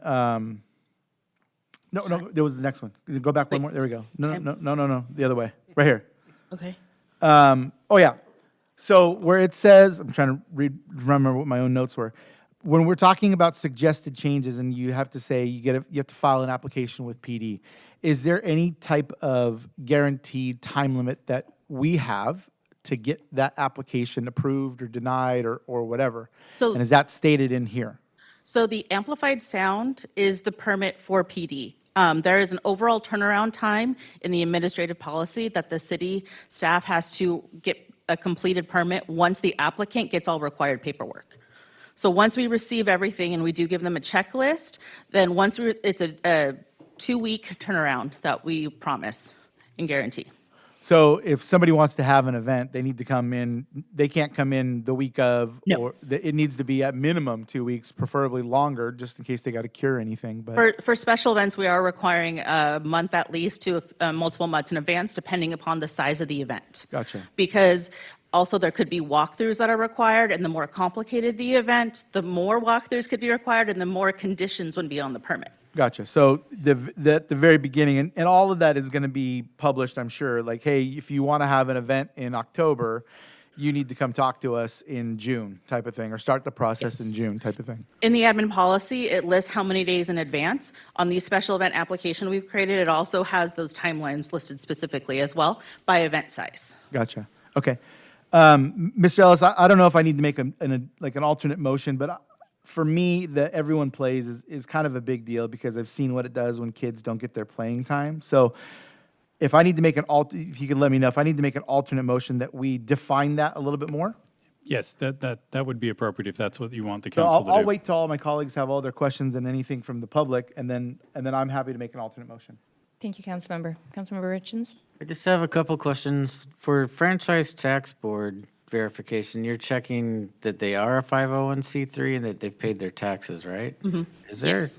how do you check that? You just put their information into the online system, and it lets you know if they're in good standing or not. Is the online system just for governments, or can public check it too? I believe the public can check it too. Okay, just curious. It's just on the general website. Got it. And then in your future preparations for these programs, are you going to put like a dashboard in place to where citizens don't need to come in and go to 12 different departments? They could just do it all online? Is that? We are working on finding that solution, and we are beginning with updating the website page that will clearly define these different types of permits and who they need to reach out to. And then we are going to build and develop on that. So where are you at in it? We are updating the website currently with the contact information and what type of event. Mayor, I can chime in on that, though. That is our goal, is to get to the point Yes. where someone can submit digitally and not have to actually walk into City Hall in order to do that. They would have the option, but for those that want to be able to do it online, we want to be able to provide that capacity in the future. We are working towards that right now. What's your timeline, Alice? We don't have it yet. I would be making promises that I don't have a good answer to, but that is one of our stated fiscal year 27 priorities that the Okay. council adopted. I appreciate it. Thank you. And I will add, we are doing a fillable PDF and giving as many email contacts as we can so they can do as much as possible through email. If I can make a suggestion, and it's just a suggestion, I've learned with my business and complying with governments, if they put examples of what a compliance looks like, it goes a long way and for people providing information. That's a Thank good you. recommendation. Thank you. Vice Mayor Speak? Thank you. I didn't have any questions other than, yeah, it sounds great. I'd love to see, can't wait to see when people can actually do that online, and they're going to be super happy. They already do some of that already. I'm just kind of pushing back a little bit, Tony, just because I coached Jeff for 15 years. I certainly saw instances of what you're saying. I think it puts us in a position where we become the arbiter. And then how do you check that? And there's thousands and hundreds of games. They may not all be in the city. They may be elsewhere. How do you control that? And in my experience, in that time that I coached, if there was a kid who didn't get his 10 plays, parents were raising their hand and saying something. They were making sure that everybody knew. And the rule, at least when I coached several years ago, that they had to get 15 plays or 20 plays in the next game to make up for it. But for us to try and police it, I think it has to be in their bylaws that everyone plays and what that design is. But it's up to the parents to decide. For us to go in and actually audit, oh my God, it would probably be 2 or 3 people to do that. So I totally appreciate it. I've seen it in real life. I coached baseball for many, many years here in the city and saw instances of things like that had happened. But I can tell you that in almost every case, if not every case, a parent, a grandparent, the kid himself or herself would raise their hand and say, hey, I didn't do this. And, frankly, I saw coaches get removed because they wanted to win so bad that they would not let a kid play. I just wouldn't want us to be in the middle to try and judge who's telling the truth. And I think it opens up a lot of, I hear what you're saying. I think that maybe there's something that we could add in that would say if there's a, that they have to, that it says in their documents that everyone plays. But maybe there's an opportunity to the parents get, maybe there's just a call out in there, making sure the parents understand that it's everybody plays and what that means. And Vice Mayor, if I could add, the policy does state that. So the policy requires that the Everyone Plays groups have to be a valid nonprofit 501c3 with a board of directors, and the bylaws have to be voted on by the board of directors with documented minutes that state that each player must be able to walk onto the team and play a minimum of 50% of the game. It's something that they abide by, they agree to when they submit their application. The bylaws have to be in effect for at least 1 year. So we have had leagues that have reached out to us before to say, how can I become a priority 2 group? And we tell them what that process is and that requirement is. And typically the families and the parents do monitor this and they police this. And our staff even does go one step further when we get a new priority 2 everyone plays groups that applies. Our staff goes on their website, researches, makes sure that there's nothing publicly stated that contradicts what they're attesting to in their application. So we do some additional background work, but as the Vice Mayor stated, it would be extremely difficult to have to monitor documents from every single game and every play to ensure that each player is playing that. Not every league even requires that level of documentation, so that would be a challenge. But we do take multiple steps to ensure that they are submitting accurate documentation of that. So is it 50 or is it 65%? I think you said 65. 65% is the residency requirement Okay, for that. So the stated everyone plays criteria is that every player has to play 50% of the game. That's correct. And have we received any complaints from parents that their kids haven't? Not that I'm aware of. That's for that category. Most likely, Jeff is not a 50% play. They're probably in the next category. So group 3 category is if there's tryouts or they have to hit a certain level of play to be asked to play on the team. That's what group 3 is. It's competitive play. Yeah, I'm not worried about competitive play. I'm only worried about group 2. Right. Competitive play is a whole different animal. But group 2 is just any kid that wants to go out and try a new sport. I want them to have the same opportunities. So if group 2, if it's stated that they have to be 50%, then I guess I'm okay with that. I would like it to be a little bit more stringent, and I don't mind signing you guys up for more work, candidly. But I think that's for the betterment of the community. But I will postpone an alternate motion unless we start hearing from parents. But 50%, is, as long as it's documented that way, then I'm okay with that. Thank you. Ms. Edwards, are there any speaker cards from the public on this item? Mayor, yes, we have 2 speaker cards for this item, and we have somebody on Teams. Okay, Monique, go ahead and hang tight. I'll pull to the side. Get out of the way. All right, we'll take the speakers, please. Come on down, welcome back.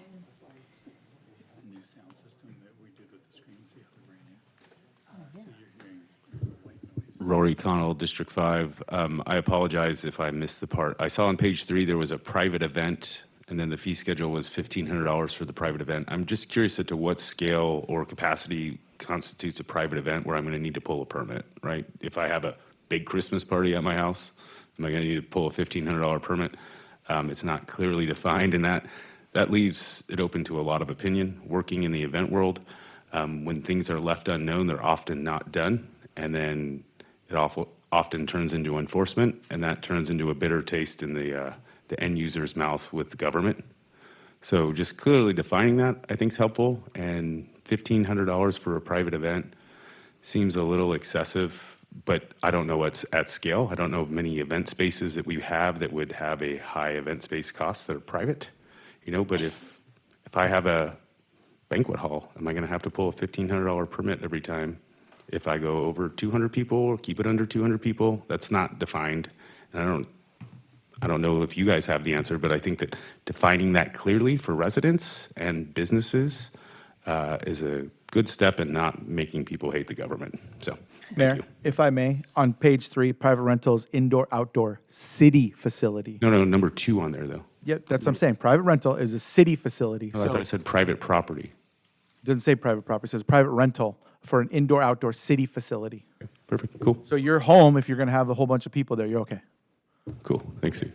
You can read it to him since he can't understand it. Wait, where's it at? Where is it at? Oh, it says special use permit, special event on private property, planning and development department. That's what I'm talking about. Special use. You said page 3, right? Yeah, it's Background- page 3, right there, sorry. Yeah, private rental, indoor-outdoor city facility. Maybe we're two different page 3s. Maybe, I'm saying right here in this program, it says Okay. special event on private property. I'm just trying to ask what constitutes of a special event, how many people that is. That's really the question. Is it under or over 200 people, which is the typical norm in Riverside and San Bernardino County? I'm not here to argue, and I'm here to ask that it's clearly defined, so it's not unknown for residents. And if they get hit with a fine because they didn't know about it, are we going to warn them first, or are we going to go straight to enforcement? Thank you. Yeah. I think staff can answer that. Can we get staff to answer on, and provide more clarity on special use permit and provide maybe an example on special event on private property, planning and development department? I'm willing to share what I know. The special use permit, I am not aware of what the fees are for that. It is handled by the Planning and Building Department. What it is if a business wanted to have an event in their parking lot, but it's open to the public. So if it's a private event and it is invitation only, then that is not required. If it is something where it's open to the public, then they would need to go through the SUP process. I believe the process includes going to the BZA board, the Board of Zoning Authority. And there's their own paperwork for it, but I am not fully read in on that process. Okay.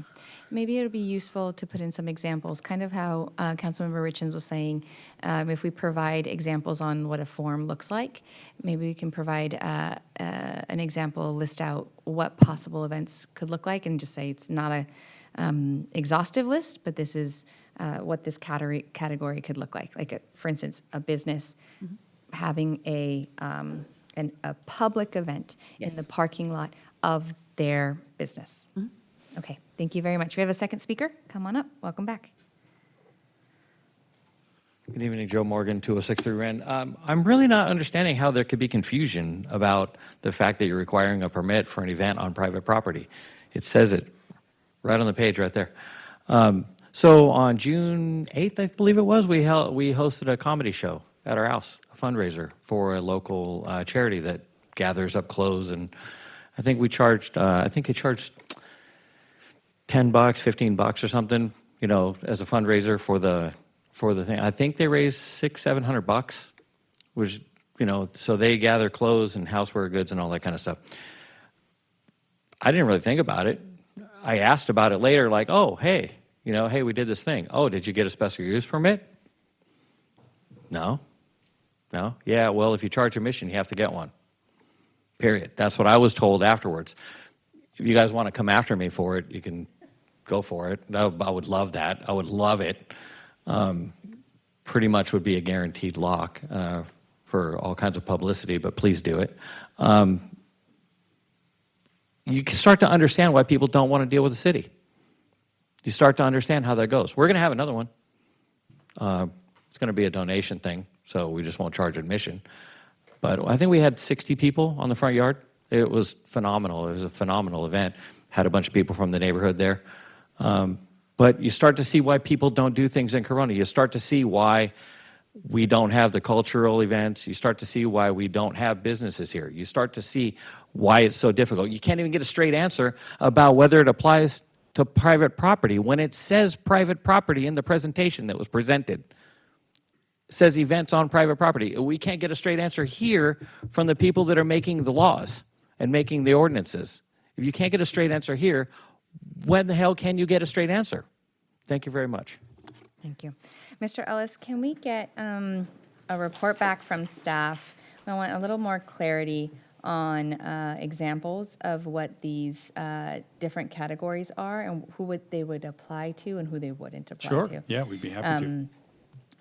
That would be very helpful. Yeah, and just to be fair to Monique, so as staff has talked about tonight, the purpose of this is to streamline the process for residents so that they have a single point of contact.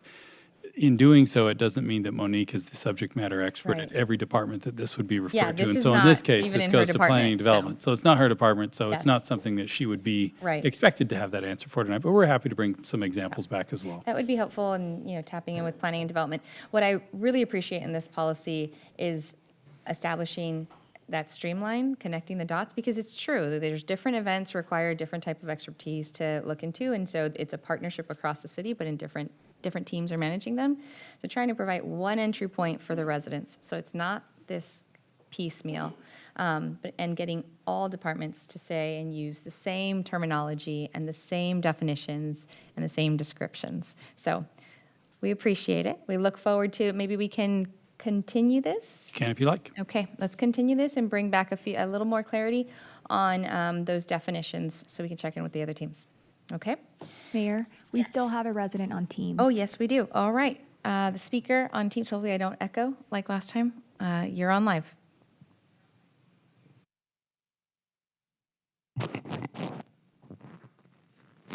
Hello, this is Adrian Cowboy Aros again.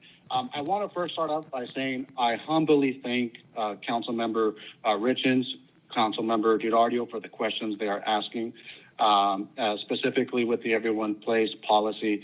I want to bring to you, or remind you rather, of the issue about Donna Finch unable to even manage the Parks and Rec Department appropriately. I have been conducting a multi-year investigation utilizing records from public records requests and as well as state databases. So these are official, this is official information from official sources. What I found was very concerning. First off, El Cerrito Sports Park has been used by an organization that was not a non-profit. That's a big issue. I mean, we're talking about millions of dollars being generated, all while being charged a lesser fee through the legacy rates that they have been given. At the same time, I've discovered that Eagle Glen Sports Park, at the same time, also has another organization that is supposed to be the Corona Eagles, but is being branded as Future FC. I want to make it clear that this is not a let's say a comparison to ASO. ASO, they're very different. You go on their Google reviews, they have a very low rating, but I'm very understanding of that. They're ran by volunteers, and there's only so much you can expect from a volunteer-based organization. But when you have an organizations like, Sporting California, that were presenting themselves as Arsenal to maintain their legacy rates, when you have organizations like Future FC charging a high premium, that is where it becomes a problem. Now, I get it. Donna Finch can't monitor all activity, and she was speaking mostly on the day-to-day, like the Everyone Plays policy. But we're talking about the verification on whether or not they can be eligible for this. And I also want to further add that we're talking about millions of dollars. You have some of your biggest tenants of your sports parks not correctly operating their organization so that they can be eligible for these reduced fees, for these exclusive access.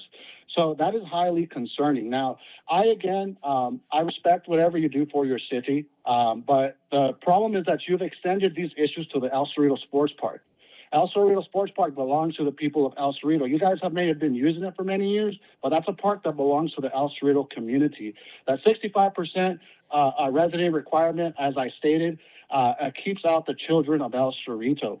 You're disenfranchising the people of El Cerrito. So again, just think about it deep in your hearts.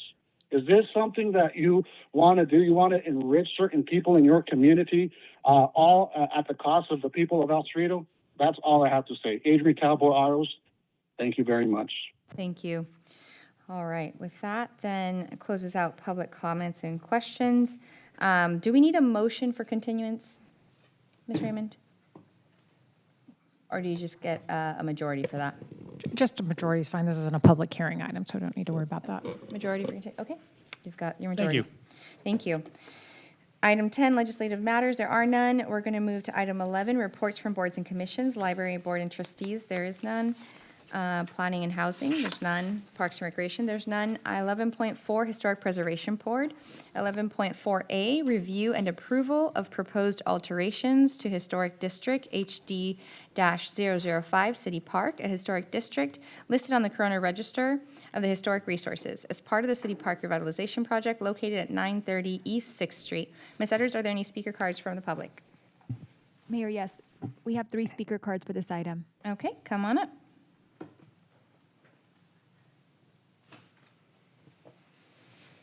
Hi there, welcome back.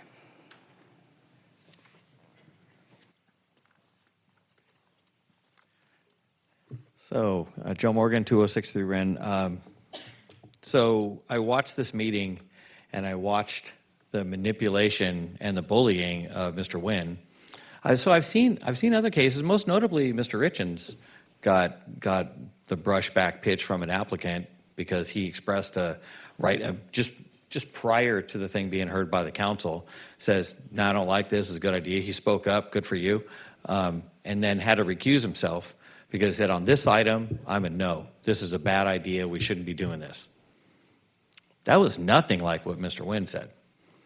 And so, to have staff and/or city attorney, or whoever's dirty ass hands were involved in this whole thing, whoever bullied him and bullshitted him into recusing himself, and then took the step to gaslight everybody in the room and say, well, he decided to recuse himself. He made the decision to do it.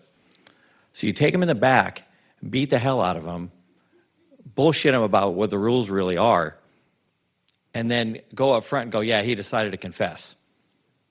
So you torture the prisoner, and then you say, well, he confessed. I don't know how you sleep. I don't know how you sleep at night. I don't know whoever was involved with bullying him. That you have the one guy who, it probably shouldn't be a surprise that somebody who's into historic resources probably doesn't want the last major historic resource in the city bulldozed. Probably shouldn't be a surprise. That's why we have a historic preservation board.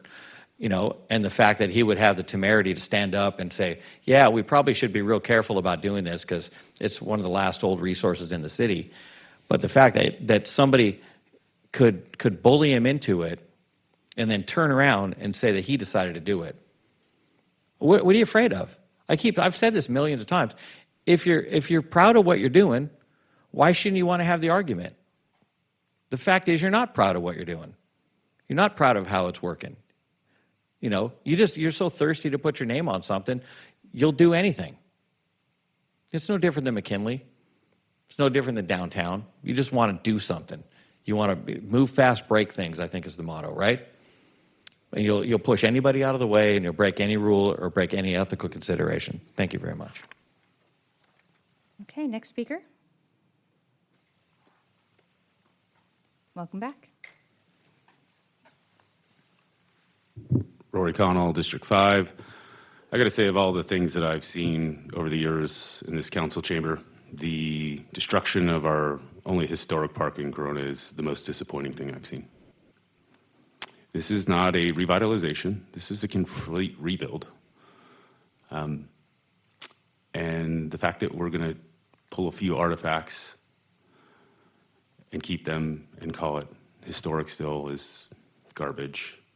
The city was founded in 1865, and we have very little things left that are original.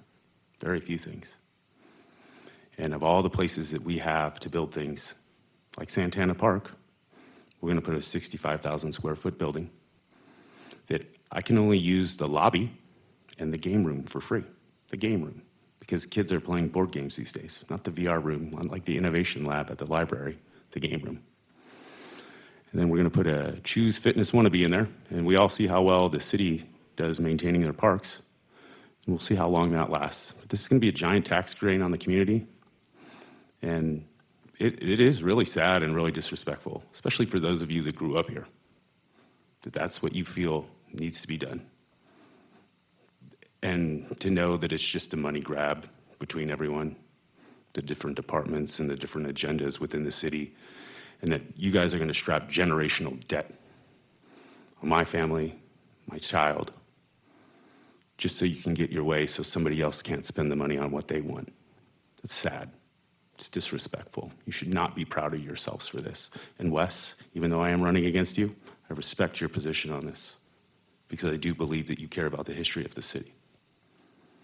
But for the rest of you that are willing to go through this, I'm really, really, really disappointed. This is one of our only historic resources left. And it was just comical to watch that whole thing happen. You know, there was a whole thing about the plunge monument, and none of your staff even knew it was there when Richard brought it up, because nobody really cared about the history. It was how fast can we get this done, and how much can we build, and how much of our taxpayers' dollars can we spend. It's all that seems to matter. And of course, I do want that park rebuilt. I want a new pool. I want nice things. But the speed and pace and scale of this is wrong. The destruction of history is wrong. That should be invested in other parts of the community also. And the fact that you surveyed, once again, less than 2% of this community, and only 155 people within 1 mile of that park is disgusting, and you should all be ashamed of yourself if you accept that as gospel, and that's a legitimate standard or benchmark for public engagement. Thank you. Okay, next speaker. Welcome back.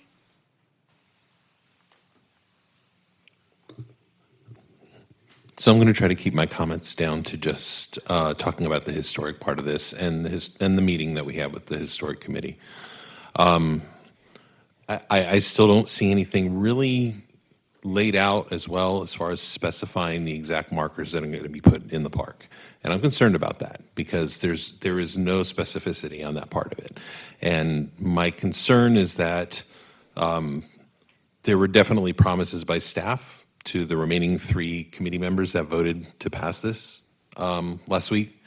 And I'm concerned that it's going to get rolled over. Now, I've been told by a few of you, I've been assured that the markers are going to be there. We're going to make sure that we're tasking staff to make sure that they're doing what they're supposed to be doing for the park, for the historic pieces. And I hope that that's the case. But I hate having to do it on hope. I hate having to do this and sit here and say, yeah, okay, let's move forward and hope that things are done the right way. And I'm going to base that on the fact that staff came in and did a horrible report on the historic features of the park. So I know history is not important to some of you, but it's very important to me. It's one of the reasons why I moved to Corona. And I don't think that it's fair that I have to keep coming up here and begging for things to be considered from a historic perspective. And I don't think it's fair that we have to keep watching historic monuments and historic buildings be destroyed and shoved in containers and shipped off to our heritage park, and then they sit there until they're unrecoverable. So I'm not lecturing you tonight. I'm asking you very nicely to please make sure that you keep in mind that history is important to a lot of people in this city. And that you make sure that these things are executed, because I really don't feel like there's any commitment in the language that I read in this report. So I have to go on faith because I know what the vote's going to be. I know what the vote was going to be the minute I saw Rich be recused. And I don't know where else to go on this. So I'm hoping you do a good job. I'm hoping you do what you've promised, and I'm hoping that this happens the way it's supposed to. But right now, my faith in that is very low. Thank you. Thank you. Ms. Edwards, any other speaker cards on this item? Mayor, we do have one more speaker card from Tom Munoz. Okay. Nope, not on this one. Okay. All right. Then, coming back, would my colleagues like to take no action or set this item for review? No action? No action? I have comments, but I'm taking no action at the same Take no time. action. Do you want to state your, okay, well, we have a majority of take no action. So we do not need a motion for that item, as we are approving and supporting the vote from the Historic Resources Board, correct? I heard it from 4 of you, yeah, take no action is fine. Okay. All right. Moving on to item 11.5. Tom had a comment, and so did. Do you want to make comments? Yeah. Okay, go on. Thank you, Mayor. I don't think anyone has ever sat down and wrote the history of City Park. So this last weekend, I sat down and wrote the history of City Park. And for those citizens of Corona that care about City Park, you're going to hear it from me tonight. And it's going to be pretty long-winded. Sorry, Steiner. The City Park was the thought of a city council, the 1911 city council. In 1911, they passed a resolution assembling a park commission to find a location for City Park. The park commission consisted of 8 men and 5 women. All 5 council members were also members of the park commission.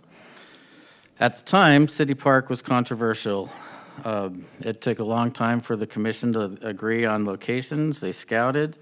And when they eventually came to the decision to build City Park where it is now, the vote was 7-6. It was one vote that got us our City Park. The vote at the time was to pay the San Jacinto Land Company $13,500, which was at that time an exuberant amount of money. And believe it or not, 6th Street going east, it didn't exist at that time. So they had to spend another $6,500 to build 6th Street to accommodate City Park. As the park was voted upon and started to go forward, negativity soon introduced itself then, as it does now, and that's okay. There was opposition by the citizens, some citizens, to the city issuing bonds to pay for City Park. There was opposition to plowing an entire lemon grove, which at the time, Corona was the lemon capital of the world, so those optics didn't look good. But in order to do a city park, they wiped out 18 acres of lemon groves. There was also opposition to the $2,500 it would cost annually to operate the park. And a lot of people thought that that expense was too high. And again, opposition's okay. And it's good that people have opinions, but that was the opposition at the time.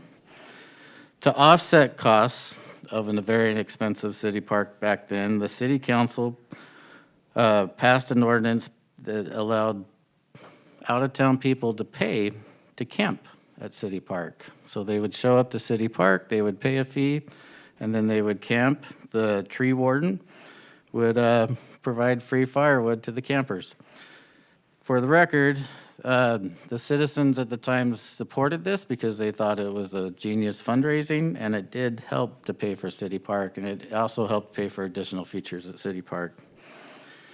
In 1912, because of a lemon freeze, the San Jacinto Land Company lowered its price from $13,500 to $9,500, and 6th Street cost $9,500 instead of $6,500, so they won and they lost.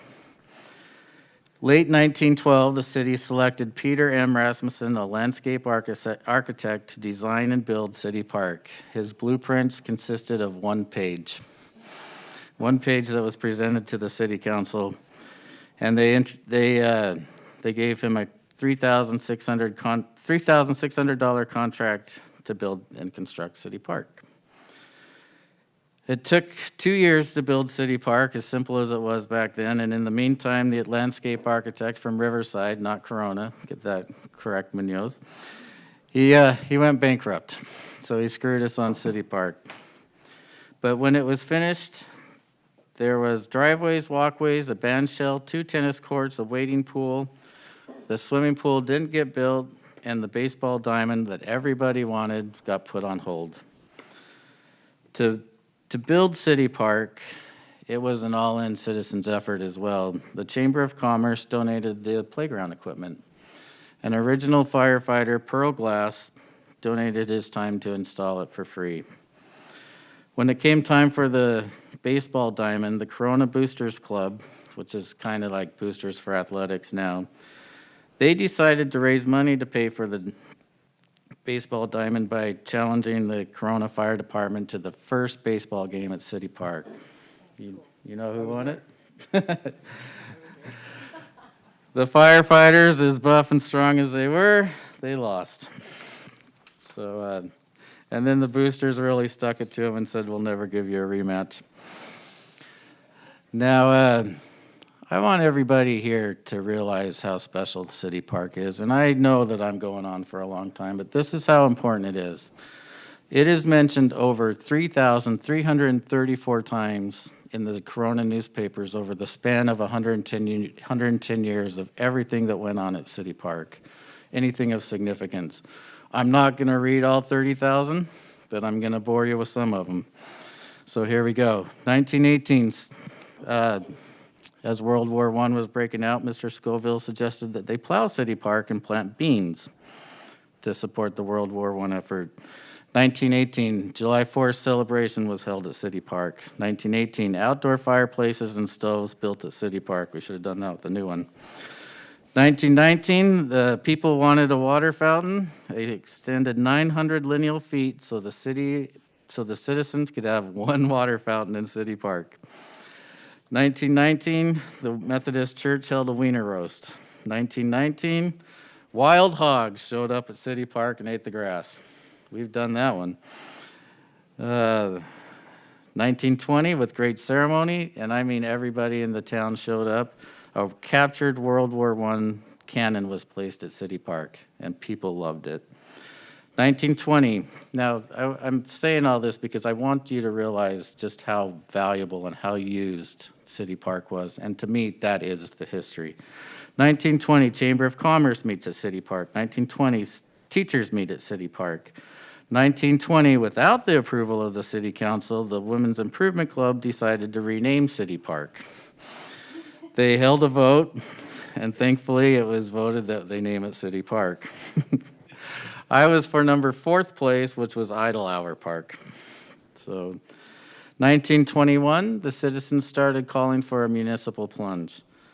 Later in 1921, council got the message, and a $5,000 price was established for the city plunge. 1921, Corona farmers meet at City Park.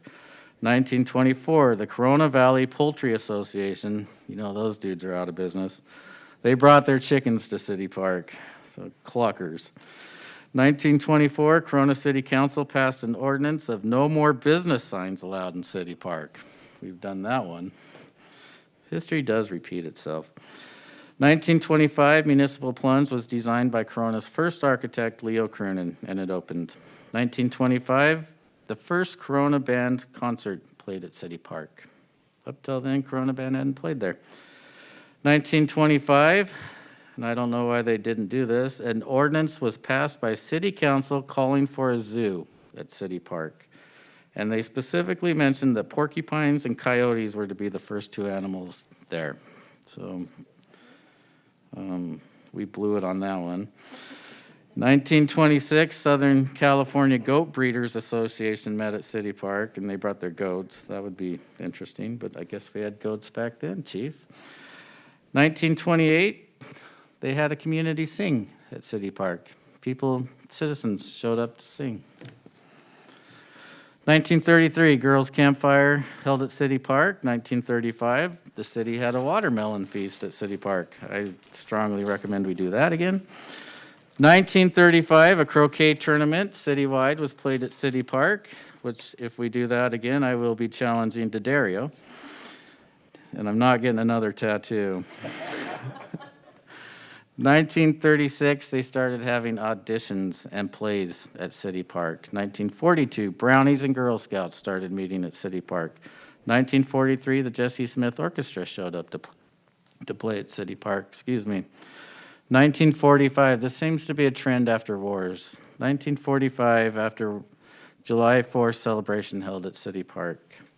1945, Bagpipe Orchestra, held at City Park. 1945, a variety show, followed by 1946, a talent show. Also in 1946, and this one's pretty cool, remote control cars and remote control planes showed off at City Park. It was new back then. 1948, Toastmasters. 1948, the Corona Rod and Gun Club had a fish fry at City Park. I think we should do that too. 1950, City Doll Show at City Park. I'm not on board with that. 1950, Halloween, City Halloween held at City Park. 1952, Sir Optimus met at City Park. 1952, they decided to just fly kites at City Park. Imagine that, citizens showing up to fly kites. 1956 was the first time they said, let's have all the old timers and Corona pioneers meet at City Park. They showed up, they talked, and they brought photo albums, and I'm jealous I wasn't there. 1956, Corona Lions started their breakfast at City Park. Maybe they can do that again. For you baseball fans, 1957, Pony League started at City Park. And also the first official Little game was at City Park. 1959, City Park was so popular that the city of Compton decided to challenge the city of Riverside to a baseball game at City Park. The Compton people beat up the Riverside dudes. Literally. 1960, senior citizens started meeting at City Park. 1963, Kiwanis Club meets at City Park. You're probably glad I'm not reading all 30,000 at this point. 1964, all veterans of Corona. They all showed up to meet at City Park. 1965, Pets and Hobby Days. 1966, Letha Rainey and her family had their reunion at City Park. It was noted in the newspapers that they ate a lot of chicken. Poultry Club wouldn't be happy about that. 1966, a Corona City Council meeting held at City Park. We should do that. 1966, new swimming pool announced by Mayor Rena Parker for $68,000 price tag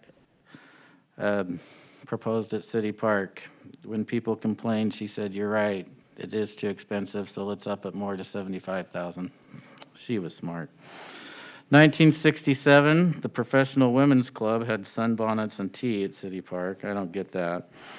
1968, it was proposed to spend $5,000 to redo the roads in City Park for what you came across, price and negativity as being too expensive.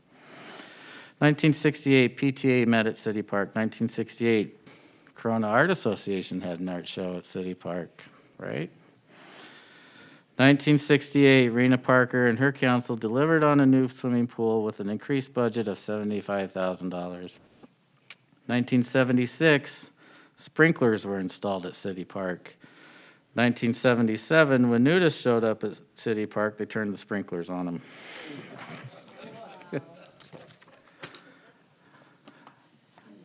Folks, this is the history of City Park. I'm going to keep going. Excuse me for not reading all of everything, and the truth is, I really would like to read all 38,000. And I still haven't mentioned all of the much-beloved Cinco de Mayo parades that ended in City Park. I haven't talked about the car shows that were at City Park, the Day of the Child that is so beloved by many, and the day that gets me to cry every year. I haven't mentioned the very, very talented Corona Athletics. And if you don't know who the Corona Athletics are, they were the Mexican baseball team in City Park. And man, those dudes could play. They're legends throughout. They're still talked about to this day. I want to mention every large corporation, everyone, 3M Mine, Lemon Exchange, the packing houses, the citrus companies, John Mansfield, every large company had their large gatherings at City Park.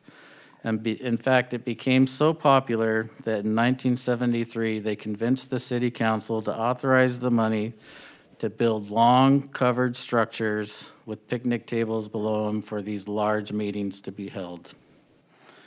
When they did that and the citizens started enjoying it on their own, the citizens named those structures the community center. We're building a community center. Here are my thoughts on City Park. I don't neglect it for a minute. My heart's all in it.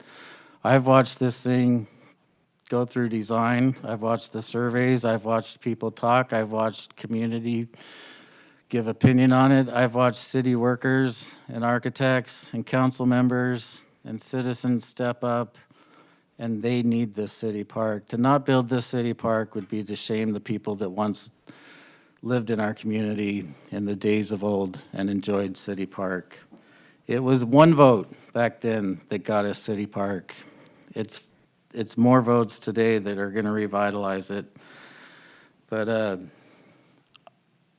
the blueprints for this city park are 564 pages. That's the complexity of this city park. We're building another community center.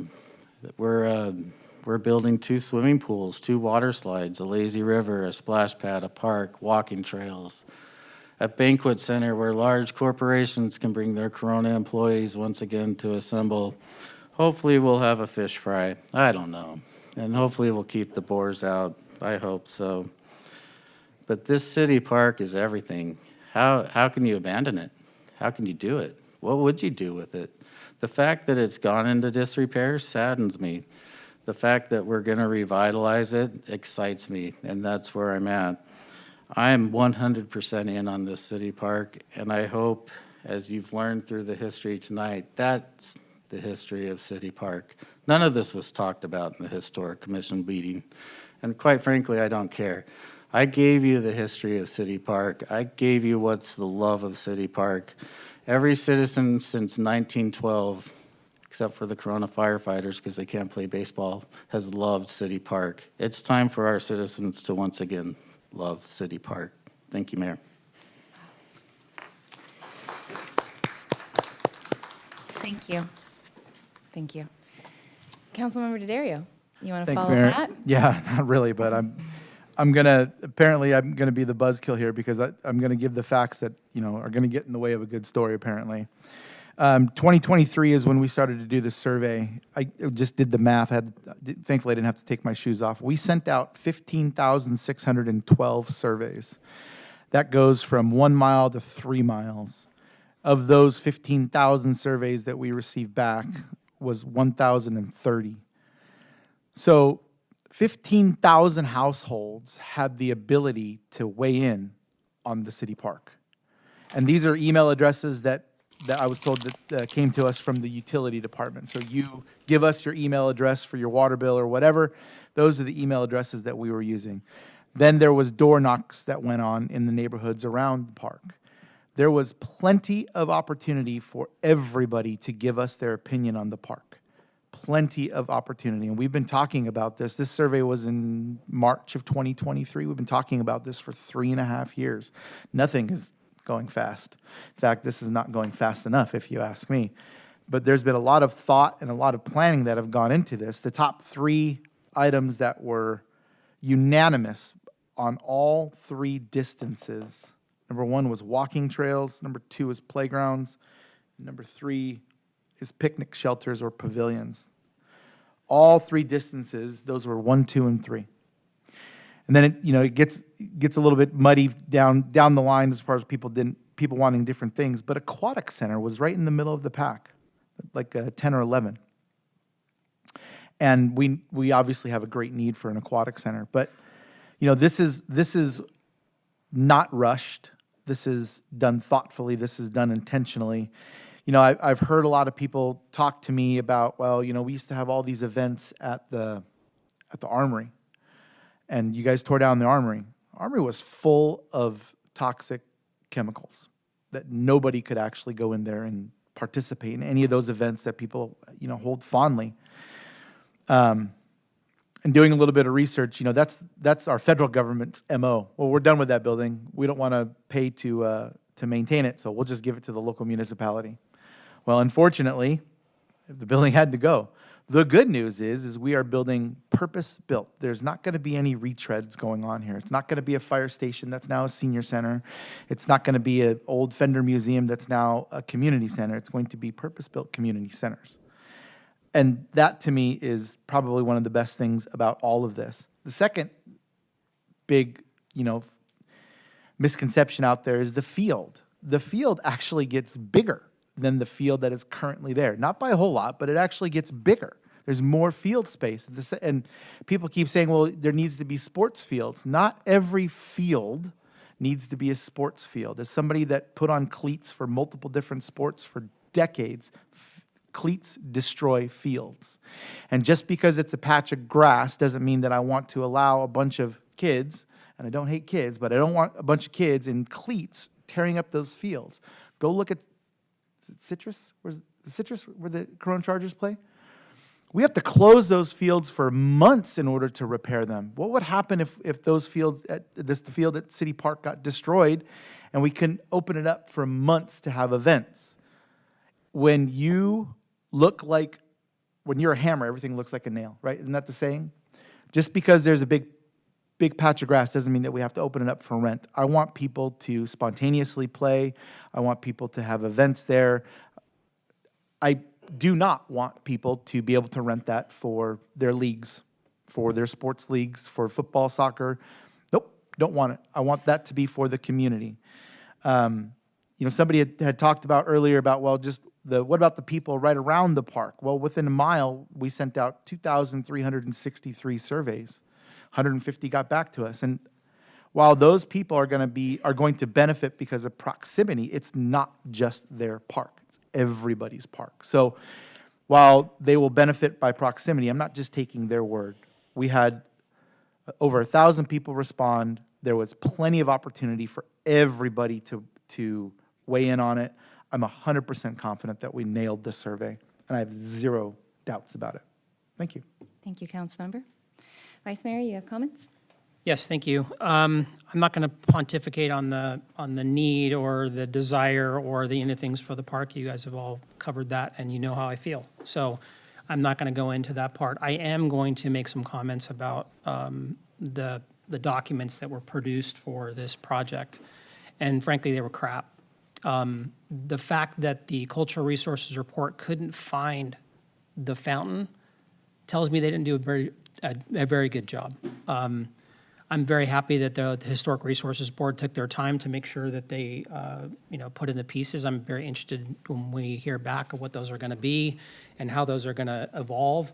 One thing that didn't get mentioned, I think it got brought up, but it didn't get mentioned, was we have an historic heritage tree program in the city.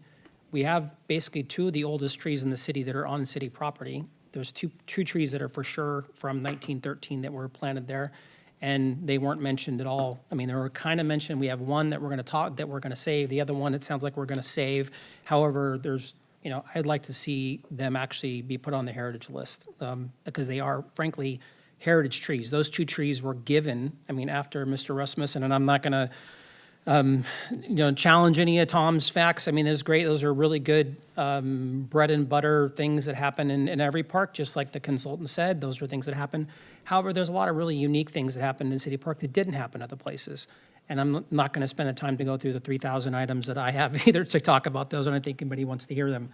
But I do want to make sure that we do celebrate the history of that park, not just because there was a baseball game there, and not just because people ended Cinco de Mayo there. That was a place that people came together to organize against things. It was a safe place, and yes, that happened in other places too. However, not too many places get books written about them. The baseball teams that started there, yes, that wasn't their home field, but they were started there. Those are talked about not just in Corona. Those were talked about throughout California.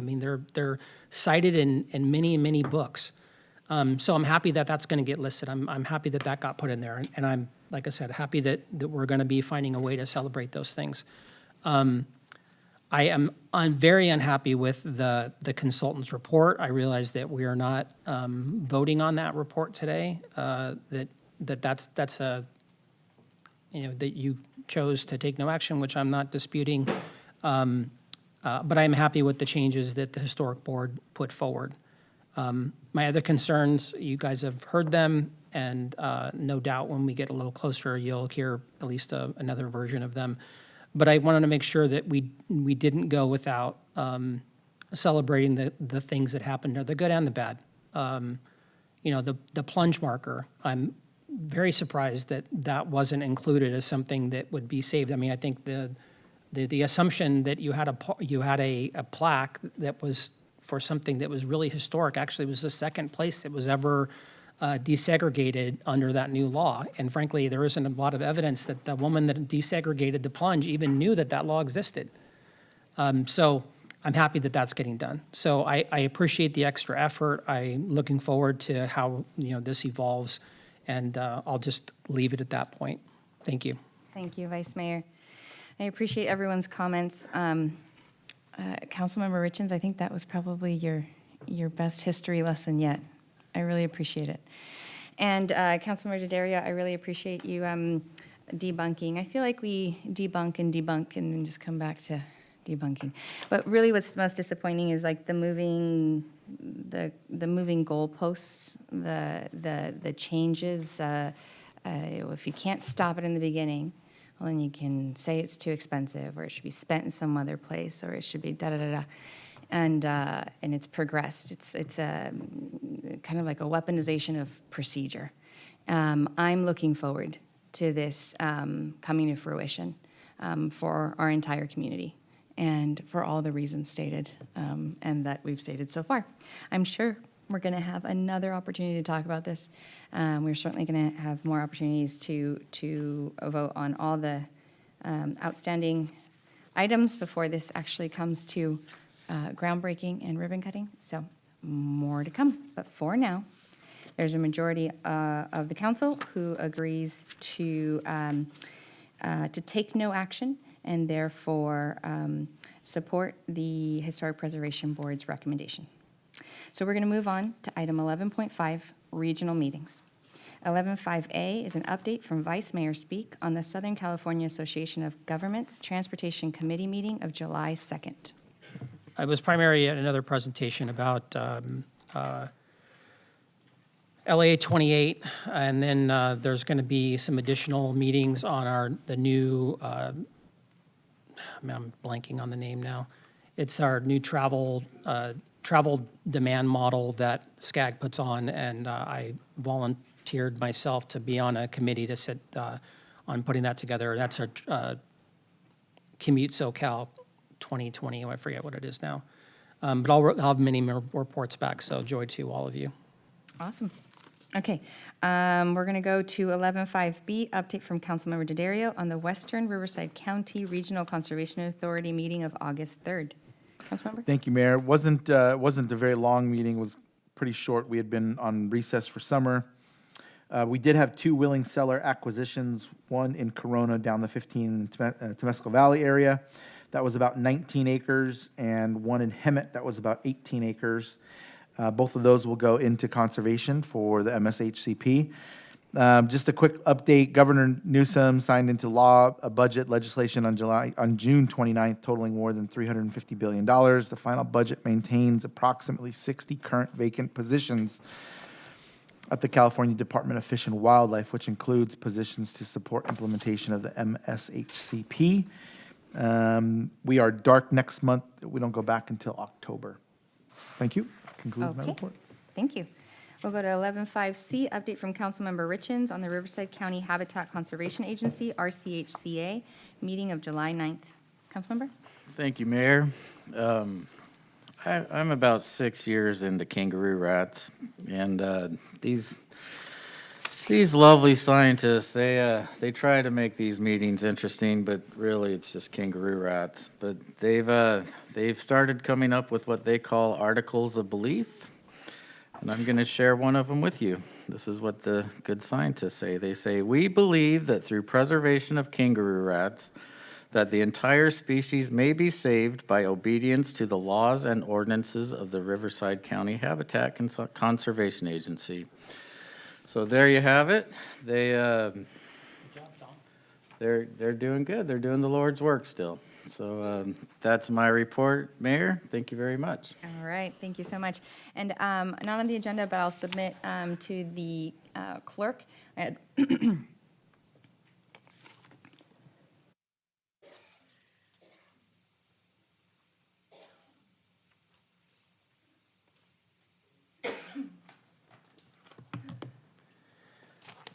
Okay, let's see, Ms. Raymond, City Attorney's report. Ms. Raymond, do you have any comments? Thank you. The city council met in closed session on the items listed on the agenda, and there was no reportable action. Excellent, thank you. City Manager's report. Mr. Ellis, do you have any comments? Vice Mayor, just wanted to point out for everyone's viewing pleasure that we have new screens in the council chamber. I want to thank our IT department and our CIP team for helping pull this off. The screens are larger, there's better resolution, and hopefully for those of you that are in the audience, you can see better and take in what we're talking about. So hope those are working for you, as well as new sound. So all designed to help improve our experience for our residents as they participate with us. Just wanted to call that out. End of my comments. Great, thank you, sir. Council members' reports and comments. So Dario. Thank you, Vice Mayor. Last week, the Vice Mayor and I separately but together attended the Housing Attainability Conference in Ontario by the BIA. It was interesting to get the perspective from the state electeds, and I'm going to be very nice when I say that. It was interesting to get their perspective. Because you stayed in the room, and I stomped out because I was talking to myself, and Yeah. they made me leave. And, thankfully, this isn't partisan politics here. We're just here to be good for the city. But you could definitely tell two separate point of views because they had two and two.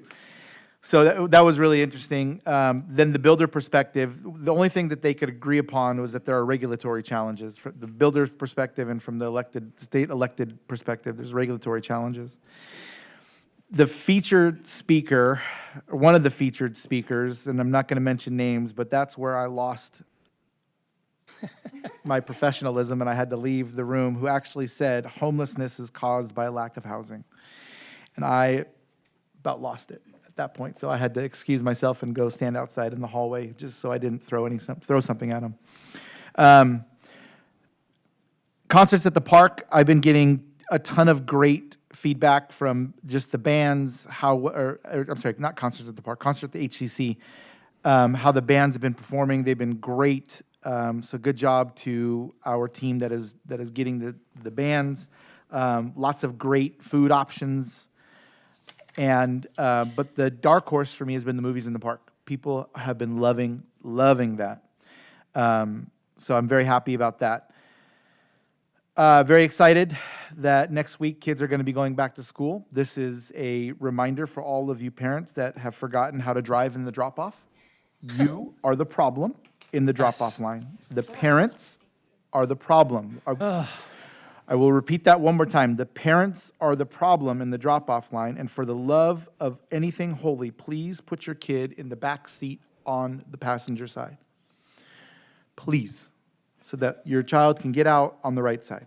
Please. For the person behind you and the 10 people behind them, they will appreciate that. Tomorrow, I'm meeting with the California State Secretary for Natural Resources at an RCA property here in Corona. I was told that I have to be on my best behavior, so that's going to be interesting. And lastly, while I'm here with you lovely folks tonight is my wife's birthday, so I wanted to wish happy birthday to my wife. Happy birthday. Thank you. Thank you. Councilmember Richens? I'd like to mimic Councilmember Daddario and say happy birthday to his wife as well. And also, City Park, I'm on City Park. Concerts at the park has been amazing. And Donna, you and your team have knocked it out of the park. Obviously, whatever it is you do with your job, you're extremely qualified, extremely good at it. And good job, Donna, and your team. I want to give an update on the Heritage Room because it came online 2 years ago. The Heritage Room now has 23 signed up working volunteers in it. So awesome. So there are people there every day preserving Corona's history. And then anytime should you choose to visit the Heritage Room, not counting those 23 volunteers, you'll find 4 to 5 to 6 people there consistently every evening, which kind of sucks because now when I go, Competition. I've been going there to scan old photographs and I can't get the scanner time anymore. So success has shot me in the foot a little bit. But nonetheless, I've emailed our illustrious city manager requesting another scanner computer, and I have no doubt he will provide accordingly. So with that, I conclude my comments. Thank you, Mayor. Thank you. Councilmember? Do you have anything? Nothing? Okay, Vice Mayor? That was good. Yes, Councilmember Daddario and I were attending the BIA. It was interesting to hear a lot of perspective, both from state electeds that are completely snowed with the idea that they seem to think that they need to do more regulations is going to build more houses, and I don't know, screaming from the back, and I got told to leave for a minute. That it's your problem, stop throwing things at us, and we can probably do something. I thought it was fascinating to hear the builders admit that high density is not selling. High density is expensive. High density is not something that people want. And really high density, they don't want to build. So this, constant reframing by the state to, throw high density in all these places, there's a reason why it's not being built, because it's crazy expensive and they can't get their money out of it. So, their target, their sweet spot is that, 12 dwelling units to the acre, which is kind of medium density, separated lots, stuff that we have been building that sells, people enjoy it.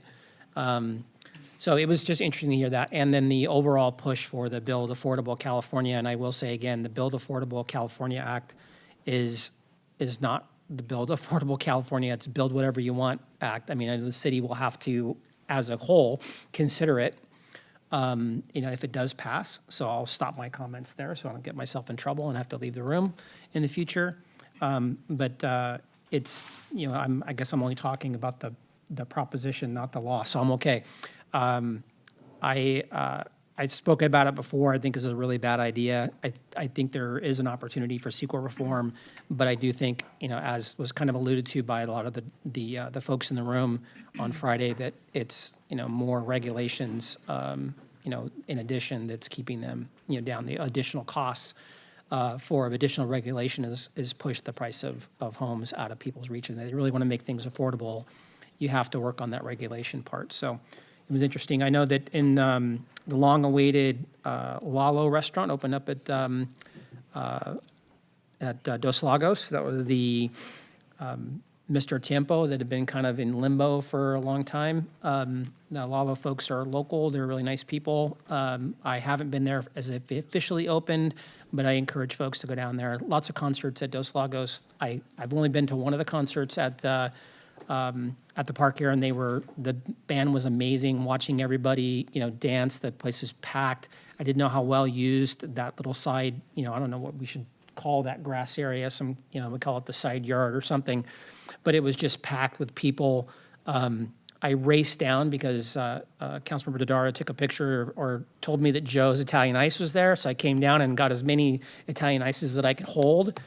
So I could take home and get them in the freezer. But I will say I stood around and at least two of them melted before I could get in the car because I got into the music. So great job. I will be at concerts at the park on Friday and at Thursday. Sorry. Yes, not tomorrow night. Friday is movies at the park. So I will be at the movie at the park in the 5th District. And I normally go at least two of them, and I missed them this year. I've been pretty busy, but really excited about those. I heard they're really well attended. I heard back from a couple of residents that are really excited, and happy to see that program evolve and change places. So it's really good. I'm looking forward to hearing a report back at the end to how many people had come to those, and especially since they've changed locations. I think that's all I have. Thank you. Thank you, Vice Mayor. And thanks for the save. I had a random coughing fit, so I appreciate you stepping in, and you fill those vice mayor roles very well. What I was going to say is I attended the WRCOG meeting on Monday.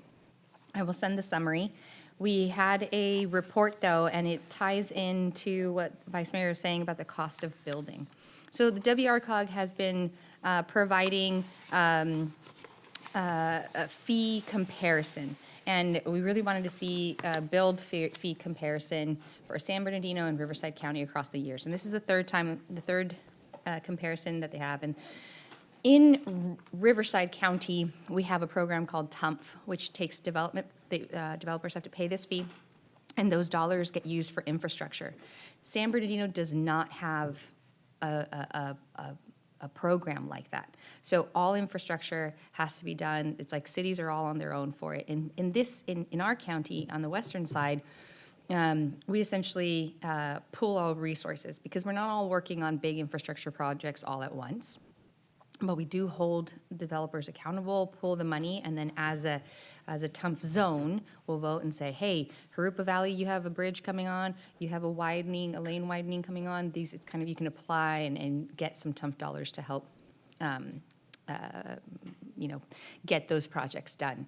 And so what I found interesting was this comparison of average total fees for land use type. And these are not even construction fees to build a residential unit or a retail unit. So single-family units, on average, have a fee of $67,803 per unit.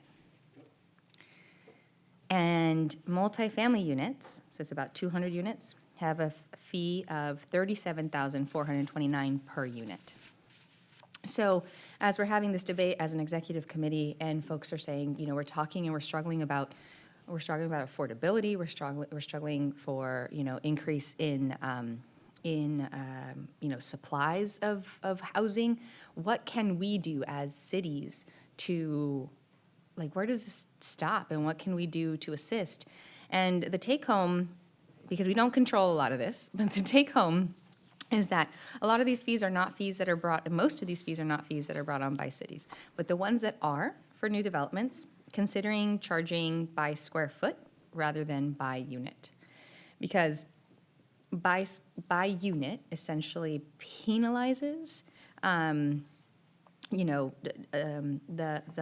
missing middle kind of housing, because it makes it cost prohibitive, and then you can't capture that in the sale of the unit.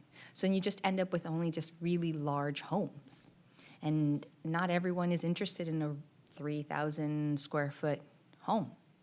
And so that's something that I took back with me, and it provided a very robust conversation. But the reality is that we play a role in these costs as a city, but we don't play the role in the costs as a city. And it is true that increased regulation, increased fees, they all add up, and that's over and on top of building materials and labor costs, which are also quite high. So I will provide that presentation and the summary of the WRCOG meeting to the city clerk. The summer ending is a little bit of bittersweet. I think we still have the rest of August, but our summer programming really is exceptional. And the movies in the park, the kickoff from the 4th of July, the concerts, I think it's like the Corona season. And you've done an exceptional job, Ms. Finch, and your team has done an exceptional job. And I'm looking forward to closing out the season. And just giving you massive kudos at the very end of it all. I'm not looking forward to the start of the school year. My little one is starting school, so it's an emotional time. But I do want to wish Christy a very happy birthday. Yes, happy birthday. So, all right, my friends, with those report outs, I believe we have reached the end, and we're adjourning until the next council meeting of August 19th. This meeting is adjourned. Here you go. You're going to have somebody thanking you for your service. Just that reassurance on a day-to-day basis is good motivation for especially the negative times or the negative calls that you might come from. It just kind of lifts your spirits and keeps you motivated. Could you imagine the city without a fire?